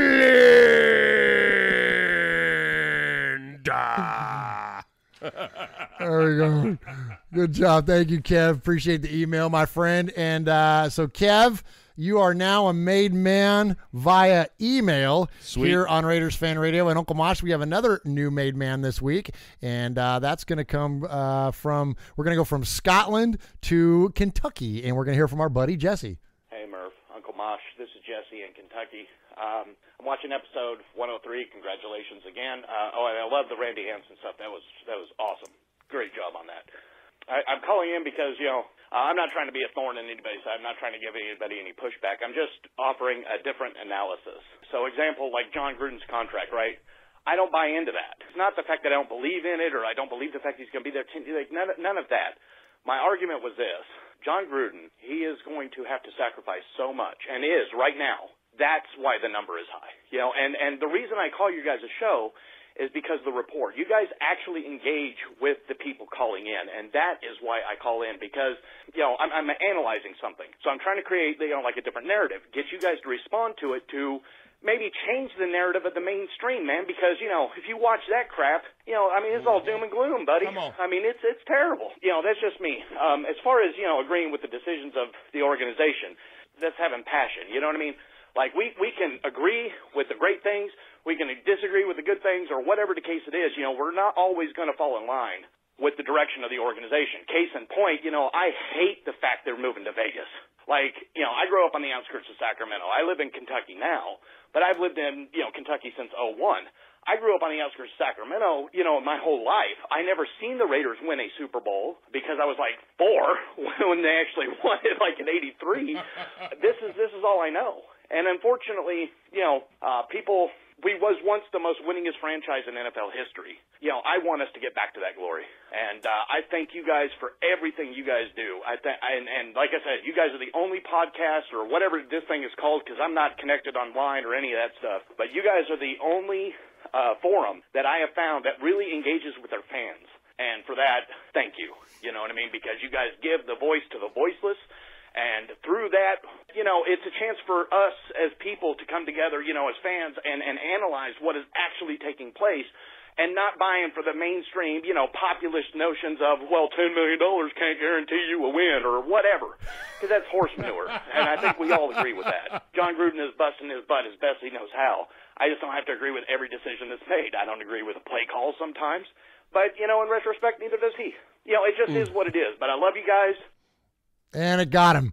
And Google Voice got him. Great job, Jesse. And, Jesse called back later in the week, Uncle Mosh. I'm going to play one more from Jesse and then get your feedback on it. Hello, Murph, Uncle Mosh. This is Jesse again from Kentucky. Thinking about changing my Raider name. I didn't really have one. I just said Jesse Raider, right? So I was thinking Refrigerator Raider. What do you guys think about that? I'd kind of like that. Anyway, I left a message earlier in regards to responding back to the Gruden contract, but I just want to know from you guys. I know a lot of people make fun of Donald Penn, kind of thing. He's old, blah, blah, blah, blah, blah, right? Okay. I think the Raiders are missing his leadership. I'm not talking about his on-field play, right? If you go back and you watch that Browns game, when Derek Carr threw that strike in the end zone, one of the first people out there on the field to congratulate Derek Carr and that team was Donald Penn. I mean, he picked Derek Carr up as he ran off there. And it just seems to me like maybe we're missing that leadership. Nothing against Rodney Hudson. I think that he's just awesome, right? KO's a beast. We get it. But there's something with that report that they had. All right, Mosh, I'm going to go ahead and stop it there because we got a lot to get to today. But essentially, Jesse is asking the question about, are we suffering from the lack of leadership that Donald Penn or his presence or whatever? I think that there's a lot to get to there in the offensive line. And Mikey and I had a pretty lengthy discussion about the line. We went from 2 years ago having one of the best in the NFL to, the offensive line struggling this year. And so I agree with Jesse that, Penn is an interesting character. He's He's a great rah-rah guy. He's a great, booster of his teammates. Like, he's all about team. He's all about, but then he's the guy that will then hold out, and he's the guy that like wants to fight the fans and like the parking lot. Like he's an interesting dichotomy. You got these two different things kind of going on with Donald Penn. But I definitely agree with him 100% that on the field, I think that his leadership and his, that is definitely missed. His presence on the field is definitely missed. What do you think? I think you're not going to get any argument from a lot of people about that. We said the same thing about that guy that went to Chicago. That his leadership in the locker room was going to be greatly missed. Okay, so who's the next guy that steps up? That's the key. Bledsoe goes down. Brady comes in. Right. Come on. Yeah, Wally Pip to Lou Gehrig, man. Like someone else has got to. The next guy's going to come in, man. I'm with you. And, Mikey, I brought up the point. I said, well, Mikey, our offensive line has dealt with so many injuries, including Donald Penn, right? And he says, well, I don't want to use injuries as an excuse. And while that I think is a fair take as well, I am willing to use it as not necessarily as an excuse, but as far as an understanding of why we've fallen off. Look, Kelechi Osemele does not whiff like he's been whiffing under normal circumstances. Nope. That guy just does not. He's not the turnstile kind of guard, and he's given up some plays that I know he wants back, and it's because of the fact that he's playing hurt. So is Colton Miller, and that puts extra pressure on the rest of the guys. And and at the end of the day, Dennis Allen, look what Rodney Hudson's doing despite all of that. Do you have any stats there on Hudson? Oh, are you kidding? I love this guy. He hasn't allowed a single pressure on 163 dropbacks. Are you kidding me?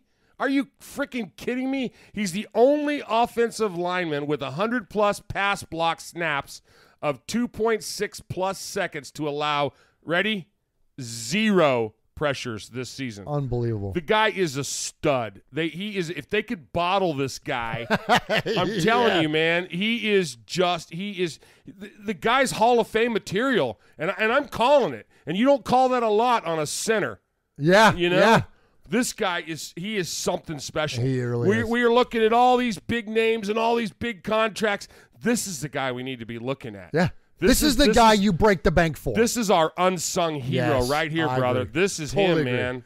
Totally agree. And then there was one other guy who I just absolutely adore, who I think is just a little bit of a man crush, Mo Hurst, man. Oh, come on. Absolutely. Do you know that he only needs one more sack? One more sack, and we're only halfway through the season to beat Mac's rookie sack numbers, and he's a defensive tackle. Yeah, that's money. Plus, come on. That's money. And he's got the best celebration dance rubbing his belly. Oh, yeah, that's how he won my heart. Get in my belly. There you go. Yeah, man, he's awesome. I agree, man. I'm encouraged by, both of our lines. And again, I know this whole season hasn't turned out the way that we would want it to, but I think we're still even going to see better things out of Brandon Parker. I think that he's going to come around. I think we're going to have our bookended tackles, man. We're never going to have the perfect season. No, we're not. No, we're not. We can win the Super Bowl, and we're still going to have things that happen during the season that throw us into, oh man, what are we going to do next year? What are we going to do now? You're never going to have. It's like it's the reason you and I don't golf. You know what I'm saying? We don't golf. We don't golf. When you and I go golfing, we bring as many balls as we can because we're going to hit the stuffing out of it. We're going to hit balls. Hey, Josh, look, there's a road over there. Okay, I'll give you $5 if you can hit that car. We go out there to hit the ball as many times as we can because we're going to have fun, right? Because every golfer that you and I know that's serious about it has a piss-poor attitude. They're all miserable. They hate the game.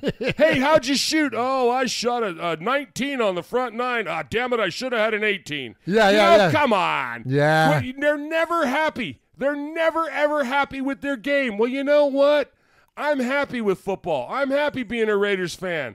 I think it sucks that we're 2-8, but you know what? I could be a golfer. And if you were, you could wear this fine Bridgestone golf hat put out by 47 Brands. Thanks for that segue, Uncle Mosh. And we'll be giving this away for Christmas as you send us your emails and tell us what your favorite, what was it?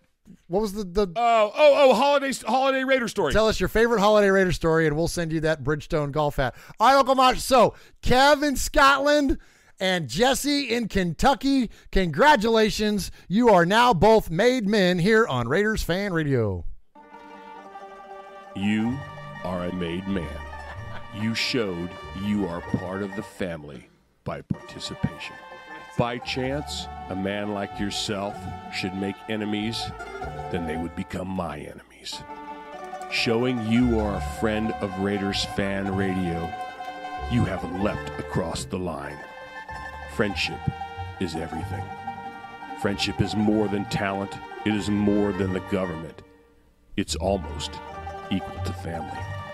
Be loyal. Made man, Raider fan. Someday, and that day may never come, I'll call upon you to do a service for me. But until that day, accept this as a gift. And don't ever forget, words can hurt more, but silence can break hearts. All right, congratulations. If you want to become a made man here on Raiders Fan Radio, all you got to do is call us and leave us a voicemail. And if we play your message 3 times, then you get that designation. And, Uncle Mosh, there's been some talk. About elevating a few people up from, some folks that might be friends of ours. You know what I'm saying? We might elevate from, you got the made man, and then what's the next level? Like a capo. So the capo you can't earn. You got to be designated, right? It's all about it's about pedigree. It's about bloodline. It's about what you've done for me lately. There you go. All right. So we might have some capos to designate coming up in a very, very near future. So it's a New Year thing. The maid of the made men. And, there's a pretty short list. I got like 3 names off the top of my head. And this first guy might be one of them. Okay. Greetings, Aaron Q-Dog Raider calling from the east side. As I look out my window at these dreary skies in my office here in West Virginia, I sit here and I ponder what it is that I need to be thankful for this Raider Thanksgiving. And outside of friends and family, I would dare to say expiring contracts. Look, there's some guys that don't need to be Raiders anymore, never wear the silver and black, and their contracts are about to go the way of the dodo bird. We're talking Reggie Nelson, Rashawn Melvin, Doug Martin, Leon Hall, just to name a very few. Out of here, see ya. And with the trade of he who shall not be named or the heartless wonder from Alabama, we're going to say that we're going to be nestling up to $80 million in free agent money to spend on C.J. Mosley, middle linebacker, Le'Veon Bell, possibly running back, DeMarcus Lawrence, defensive end, Jadeveon Clowney, outside linebacker, HaHa Clinton Dix, free safety, Zadarius Smith, outside linebacker, Tyron, Honey Badger Matthew, free safety, Tyler Eifert, tight end, Manti, don't be Facebooking a girlfriend, Teo, middle linebacker, Jalen Ramsey, Kenny Vaccaro, strong safety, Randall Cobb, wide receiver, Muhammad Wilkerson, defensive end, Sammy Coates, wide receiver, Landon Collins, free safety, Malcolm Brown, defensive tackle, Trey Flowers, defensive end. Do I need to go out of breath in order to let you know that we have needs across the board and we need to spend accordingly? So I heard there was a debate about Philip Richards. I can't even say his name, but that guy who throws ball down there in Los Angeles and wears lightning bolts on the top of his helmet as possibly being a Hall of Famer. Look, my vote is no. Look, I put him in the same category as LaDainian Tomlinson, 2 guys that have feasted on down Raider teams in a weak AFC West defensive lineup and did nothing in the playoffs. The hell with them. I was listening to a post-game interview with our beloved coach, and Chucky dropped a goddamn. Good times. Look, for those of us that have stepped up and repeatedly called with quality, how about ascending us to the rank of capo? Ponder it. Happy Thanksgiving all. Brute. It makes me cry. He's the best. Look, and we have a lot of guys that are great. So this is not to disparage anyone else's calls. No, they're all great. But he's phenomenal. Like he's so funny, so witty, so quick on all that stuff. And you know what, Q-Dog, I think we're going to do it. Uncle Mosh and I hadn't really talked a ton about it. We're going to work out the details. We're going to work out the details for sure, but we're definitely going to have a nominated set of capos. And you, my friend, are certainly on the short list. And I think the others, they know who they are. And but that's a great idea and just a great call. So, look, he details it there, Mosh. There is a ton of free agent talent. Some people are saying that this draft might be down a little bit in terms of overall talent. But look, when you couple that with the amount of free agents that are going to be available and all the money that the Raiders are going to have, like $80 freaking million. Yep. Holy cow! Like we're gonna do some work this offseason, I think, don't you? I do. I agree. We've got a lot of money to spend, and I don't buy that whole. Oh, the talent pool's not there. The talent pool is there. The talent pool is out there, and we just got to be good shoppers, man. There you go. Hey, good call there, Mosh. I like it. All right, let's go from Q Dog to B Dog. All right, I'm gonna pick on B Dog for a second. Do it. Okay. And the only reason I pick on him is that he is a new caller to our show. This is the second time he's called the show, and he's been a great new listener and great supporter of ours at Raiders Fan Radio. And sometimes when you speak publicly, you can misspeak. We misspeak all the time. When I go back and listen to our shows sometimes, I know. I'm like, oh my gosh, Murph, what were you doing? What were you saying? What were you thinking? You said the wrong name and you said this wrong. And I do it all the time. Murph, I said that when you and I go golfing, we bring the balls. Hey, who's bringing balls over here? But so it happens, right? It happens. You misspeak when you speak a lot, and so it got B Dog.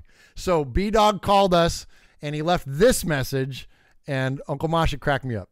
Hey Mosh, Uncle Murph. Oh man. And then he hung up. He hung up. Yeah, we play that one more time. Hey Mosh, Uncle Murph. Oh man. You don't have to hang up over that. Well, but to his credit, he called back. So great job calling back, and proud to play your call here, B Dog. This is B Dog from a pasture in Texas. Hey Murph, Uncle Mosh. This is B Dog calling from a pasture in Texas. I just wanted to share a little story of mine with y'all, if y'all be willing to listen to it. 2014, man. I was in junior high, just getting into football. Then I can recall a Thursday night game between the Chiefs and the Raiders. The Raiders hadn't won anything up until this point, man. They finally got that first victory of the season. I can just recall watching it on ESPN. I didn't have the Raiders. I didn't have NFL Network. I didn't have any of that. I just recall seeing them win and how excited the fans were, like after that on the highlights I watched.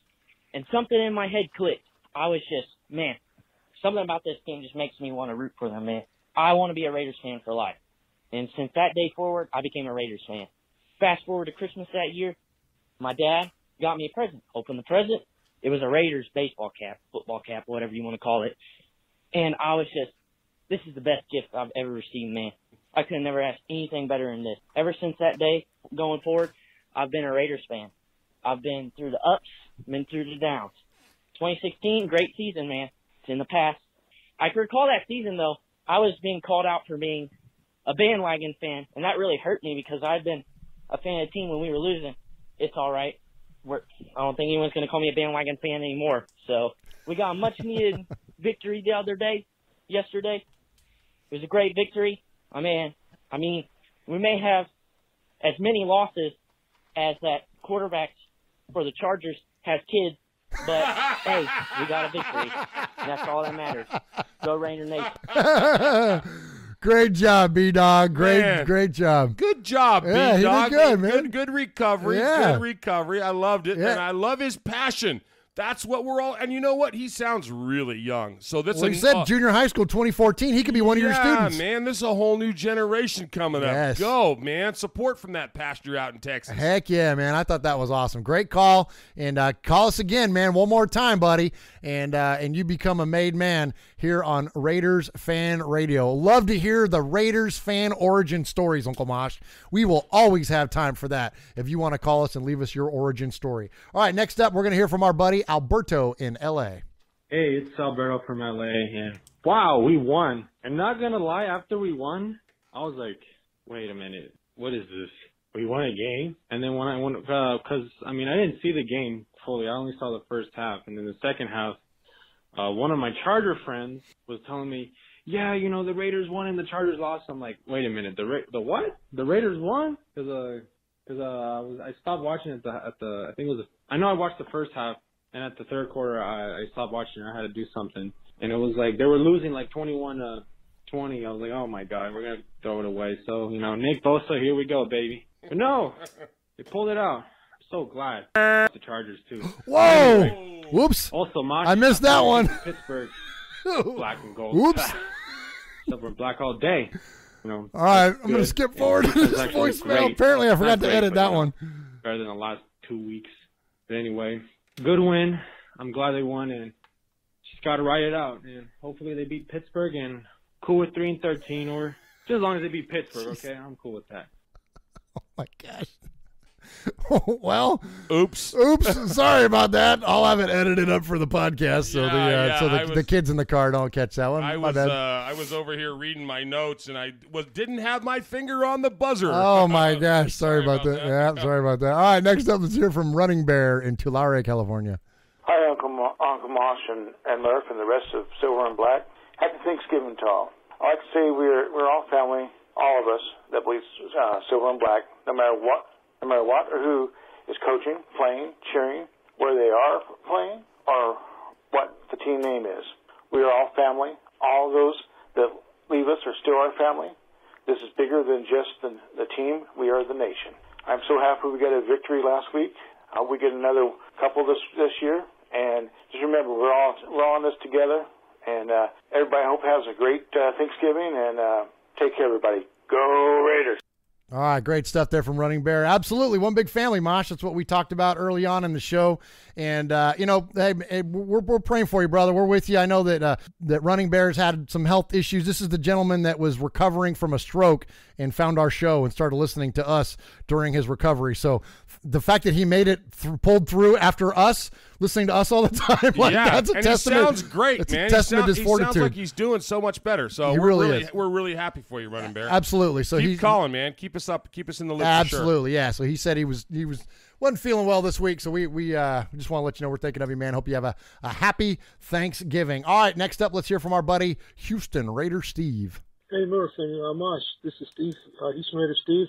Just want to have a moment of silence for the people who lost their lives, their loved ones, their property, and everything out there in California, Northern and Southern California.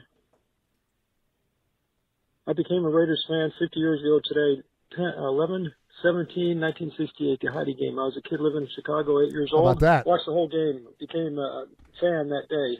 Remember all the great games, all the great Raider games. A lot of great friendships. The Raider Nation family, you guys, like you, Raider Nation podcast. It's just a family, It's 50 years. I'm gonna be a Raider fan till I die. Never walked the plank. Never jumped ship. Was wearing my Raider hat today. And here our team is only won one game, but that's just the way it is. We represent every day, win, lose, or tie. I love y'all, my brothers and sisters in Christ. And just remember that even though the team's struggling, I'll always be a Raider fan. No matter where they play, I'm always going to be a fan.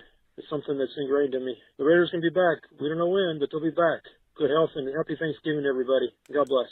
All right, great call there from Houston Raider Steve. Uncle Mosh, I got two things for you on that one. First off, the Raiders today, I saw had a video out. A lot of the players got together. Mark Davis, cheerleaders, a lot of the organization got together and boxed up clothes and food and all kinds of stuff to take out to all the people that have been impacted by the wildfires. Yeah. And so, it's always good to see organizations band together. And even outside Raider Nation, we saw Aaron Rodgers make like $1 million donation. Of course, he's from Chico, California, went to Butte Community College. Did you catch what his brother, the little tiff going on between he and his him brother? and Jordan? Yeah. Well, that's been going on for a long time, though, right? Yeah, but through the Twitter today? No, I didn't read it. Is it ugly? It's kind of.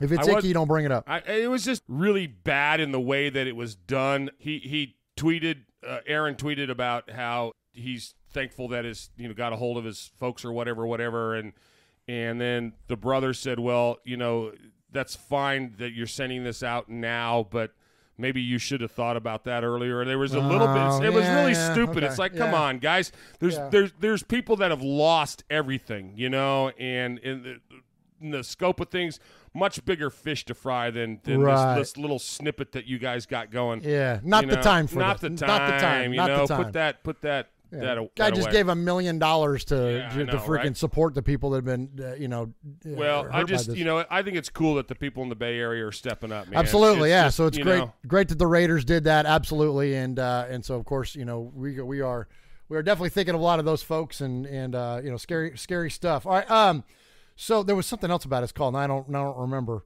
what else it was that I wanted to ask Steve about. Crap. What was it, Mosh? There was something else about Steve's call that I absolutely wanted to ask you about. Well, just that he said that about sending heartfelt condolences and there was something after that though. Well, something even after that. We'll get to it later. We'll get to it later then. All right, let's hear next up. Let's go to our buddy Mojo Raider down in San Diego. What is up, fellas? It's Mojo from San Diego with the boys here. Love to see this big W right here. It might have been a little bit ugly, but a win is a win. It feels great. Man, we can't even lose right. Now there's a bunch of teams that are sitting at 2-8. Anyway, I want to give a shout out to a couple dudes. Conley, one of my faves. I just like the kid. Mo Hurst, biggest steal in the 2018 draft by far. That kid's on fire. Arden Key played great today. I was happy with Carr's intensity. I mean, hell, him and John Gruden almost got in a fight on the sideline at one point. Hey, man, that's what we've been needing. These guys got to play with that passion. It doesn't matter how, we're down 2-8 right now. We'll probably finish the season 2-14, but they need to go out there and compete and not quit the way they did today. Anyway, enjoy this W. Keep doing what you do. Me and the kids love listening to you guys. One Nation, just win, baby. All right, great stuff from Mojo Raider there. Yeah, we're with them on the fire between Gruden and Carr, and something else that Mojo got involved with our show this last week is that we had a story we covered heavily and commented heavily on the story last week about Mark Davis and the interview that he gave with ESPN. And on the show, we discussed about how what he did was display effective leadership. As a leader of the organization, he showed that he was not only capable, but he did the right things for the people that work for him. And so when I posted up our show this last week, Mosh, I asked the question, just very simply, do you think Mark Davis is a good leader? And, I didn't tally it up, but just inexactly and reading through a lot of the comments, and there were many, I'd say it was probably split about right down the middle between people that thought he was and people that thought he wasn't. On one of those posts, Mojo Raider jumped in and gave his opinion on it, and that pretty much sealed it for me as far as what my take was on it. Not only do I agree with him, but I trust immensely the position that he's coming from. And you want to share that with us, Mosh, what he had to say? Sure. He said, Mojo, this is his exact words. He said, I am a leader in the world's greatest Navy, and I have been in a leadership position for almost 2 decades. What Mr. Davis did was a perfect example of leadership. He owned his people and organization's failures and gave its successes to his subordinates. I'm proud he's our owner. Ooh, good words, Mojo. If there was a mic drop, that would be it, right? Yeah. Like that. I mean, I don't know how you dispute that. Look, and again, you can be unhappy with 2-8. You can be unhappy with a lot of things you can be unhappy about the move. You can be happy with a lot of things. But when you look at leadership and what Mark Davis did, I mean, he showed it. He showed it well. And again, I mean, look, I trust an opinion of somebody that's a freaking, been in a leadership position in the Navy for 2 decades. Yeah, I man. trust his opinion more than my own, let alone, frankly, a lot of people on Facebook, right? So, I mean, you know what I'm saying?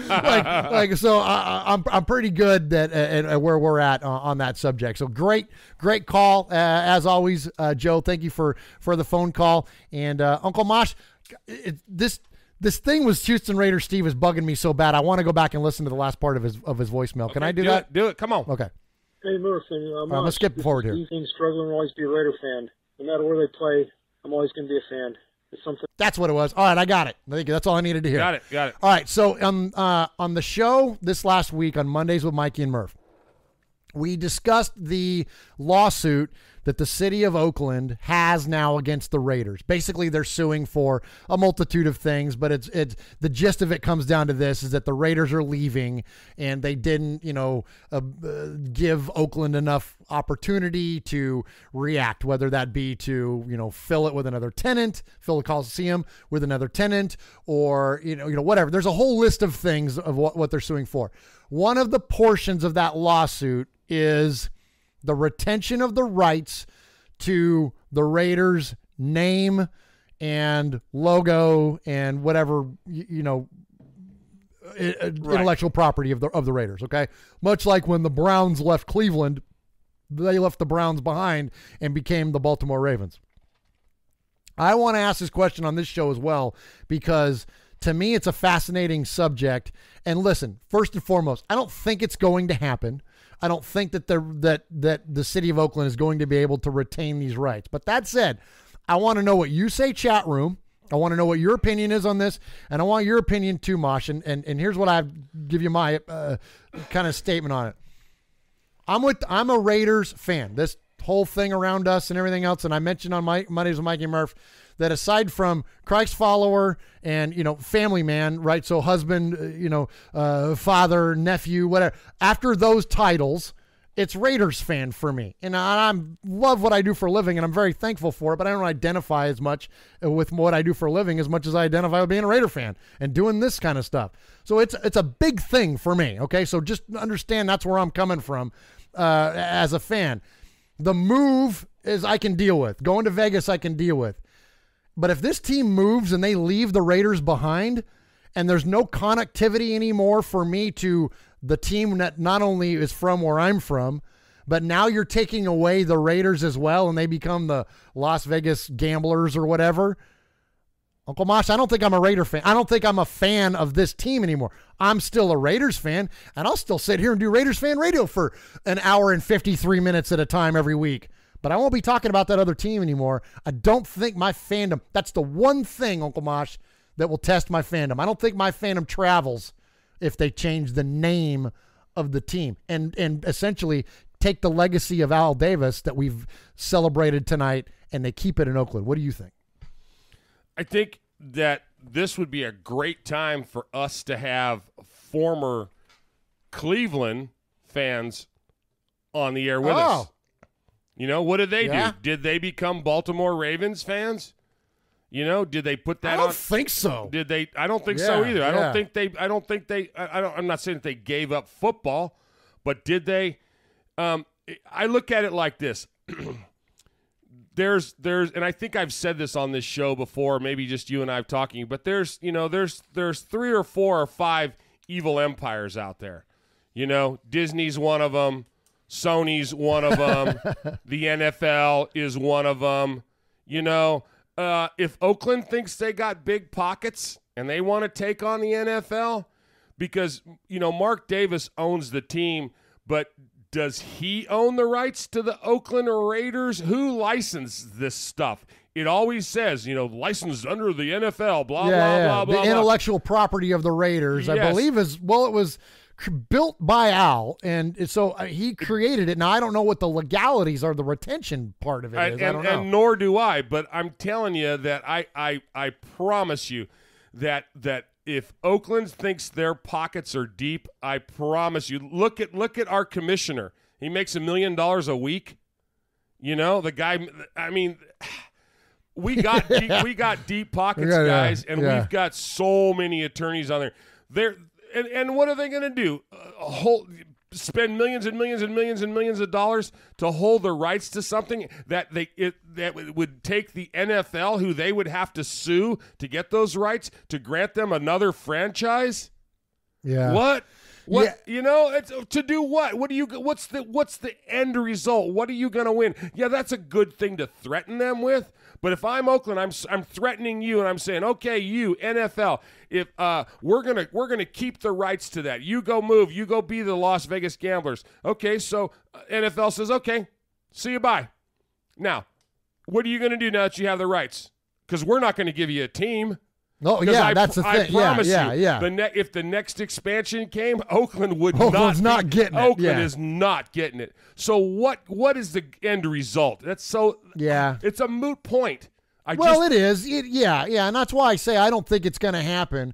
But I think I thought it provided at least an interesting thing to think about because again, I wouldn't stop being a football fan, and again, I could still do this show, but we wouldn't be celebrating that other team anymore. Nah. But right? see, and that's why that's not even something I even consider, because it's just so ridiculous and so far-fetched. It's everybody freaked out when whatchamacallit sold off to, is it Sony that owns the Star Wars now? Whoever. No, it's Disney. Disney. Yeah, Disney. yeah. The other evil empire. Yeah. Disney owns Star Wars. Oh, that's it. And then now they own Sony too. Yeah, so that's the end of it. Okay, that's the end. Well, no, those movies are still good movies. Shut up. What does that mean? Come on. All right. Good deal. Still let us know. I'm curious, chat room, what your guys' feelings are on it. Heck, leave us a voicemail on it. Call us at the voicemail number. Leave us your messages next week and let us know what you think about the Raiders and that the concept of them not being the Raiders anymore. Again, I'm with Mosh. It's probably not anything worth putting too much brain power behind, but it makes for an interesting discussion. We are Metallica, and we are here for your Oakland Raiders! You know why we are here, and we ain't playing around today! From The Walking Dead to errant Jedi Knights, Raiders fans are a rogues gallery.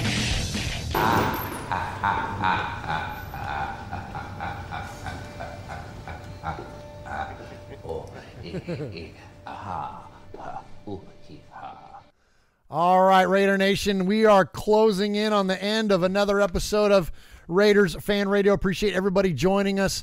Wait a minute. You didn't let me give my your Sizzler. My Sizzler.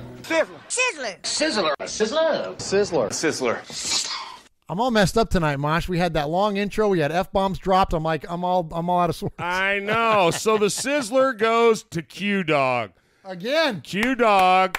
2 out of 3 now. 2 out of 3. He's shooting for the Q-Dog wants the Capo title, so he's gonna he come in here and he Q-Dog brought in 26 names. He brought in 26 names. He brought in 14 financial security kind of things. He and then he even threw in on the chat a new show, Conspiracies with Mikey and Mosh. Oh my gosh!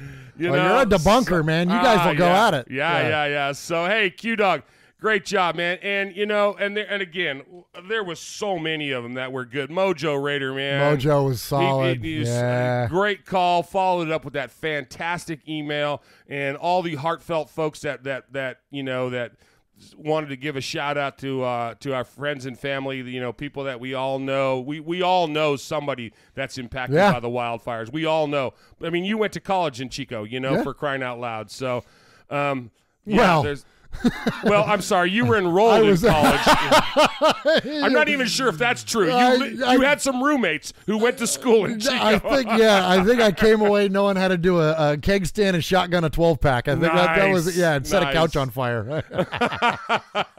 All right, good job. Congratulations, Q-Dog, for the Sizzler. Yeah, good job, Q-Dog. Absolutely. Great job tonight, everybody, and thank you for joining us. So I can't scroll up the chat, but I'll start reading down here. Bobby Wasabi, Aaron the Q-Dog Raider, Ron, Raider Critique, Raider Homer, Phantom King, Bobby Wasabi, did I say that yet? Great job and great discussion in the chat room tonight. You guys are a blast, man. And this YouTube thing has ended up being pretty fun, man. It's been a curveball on the whole podcasting thing that Uncle Mosh and I didn't expect, and it's been a blast. So thank you to you guys for joining us. Thank you for supporting what we do. All right, real quick before we get out of here, Uncle Mosh, Rico Gafford. Do you know Rico Gafford? Rico Gafford. I love his name. Rico Gafford is a track star who also went on to play some wide receiver at the University of Montana. Wow. Is on the Raiders practice squad. This dude was clocked at running a 4.22 on his pro day, so an Al Davis dream, right? Yeah. he's been taking snaps at quarterback in practice to replicate Lamar Jackson and what the Baltimore Ravens are going to do this week on offense. Lamar Jackson ran the ball like 17 times for like 100 and some odd yards last week against the Bengals. And so the Raiders this week are going to get a full dose of Lamar Jackson, and they've been preparing for it by having Rico taking snaps in practice. I love it. What do you think's going to happen this week, Mosh? You think we got a shot at this thing or what? You know what? Forever the optimist. I'm saying, I'm claiming victory. We're on a roll. This is the first week in a few weeks we haven't had the numbers. The numbers that you always give. Like if we win out, we have a 187% chance. Yeah. No, there's no hope left. There's no this hope. is not Star Wars. There is no new hope. Well, I don't know, man. I'd love to see it. I'm going to be there. I'm going to be right there with you, screaming and yelling and hooting and hollering and rooting and gouging and eating that leftover turkey. Absolutely. Making Sister Schubert sandwiches with the stuffing and the turkey and the cranberry sauce. Hey, we will be right there with the refrigerator raider. That was solid. That was very solid. Refrigerator Raider is solid. Absolutely. Props for that one. That was our boy Jesse in Kentucky. Jesse in Kentucky, yeah. I like Refrigerator Raider. Raider. That was good stuff. All right, well, y'all have a happy Thanksgiving. Absolutely. If you're traveling, travel safe. Enjoy the time spent with your friends and family. And I appreciate you guys checking in with us. Enjoy the football games that are going to be played. And enjoy the Raiders on Sunday. You know what, Uncle Mosh? Even if we don't win, it may not be always the best time watching the Raiders lose, but it'll always be a great time at the tailgate too, right? Absolutely. So if you're going to the game, then have fun and be safe out there, and tell the Black Hole and the other booster clubs there that we said hi. And give them our best. Yeah, give them our best. Uncle Mosh, you got some parting words for us? I do. So here on Raiders Fan Radio, we are the forum that gives the voice to the voiceless. And remember, what happens in Vegas started in Oakland. Happy Thanksgiving, guys. Oh, man, I got to plug my phone in. Hey, Mosh. Uncle Murph. Oh, man.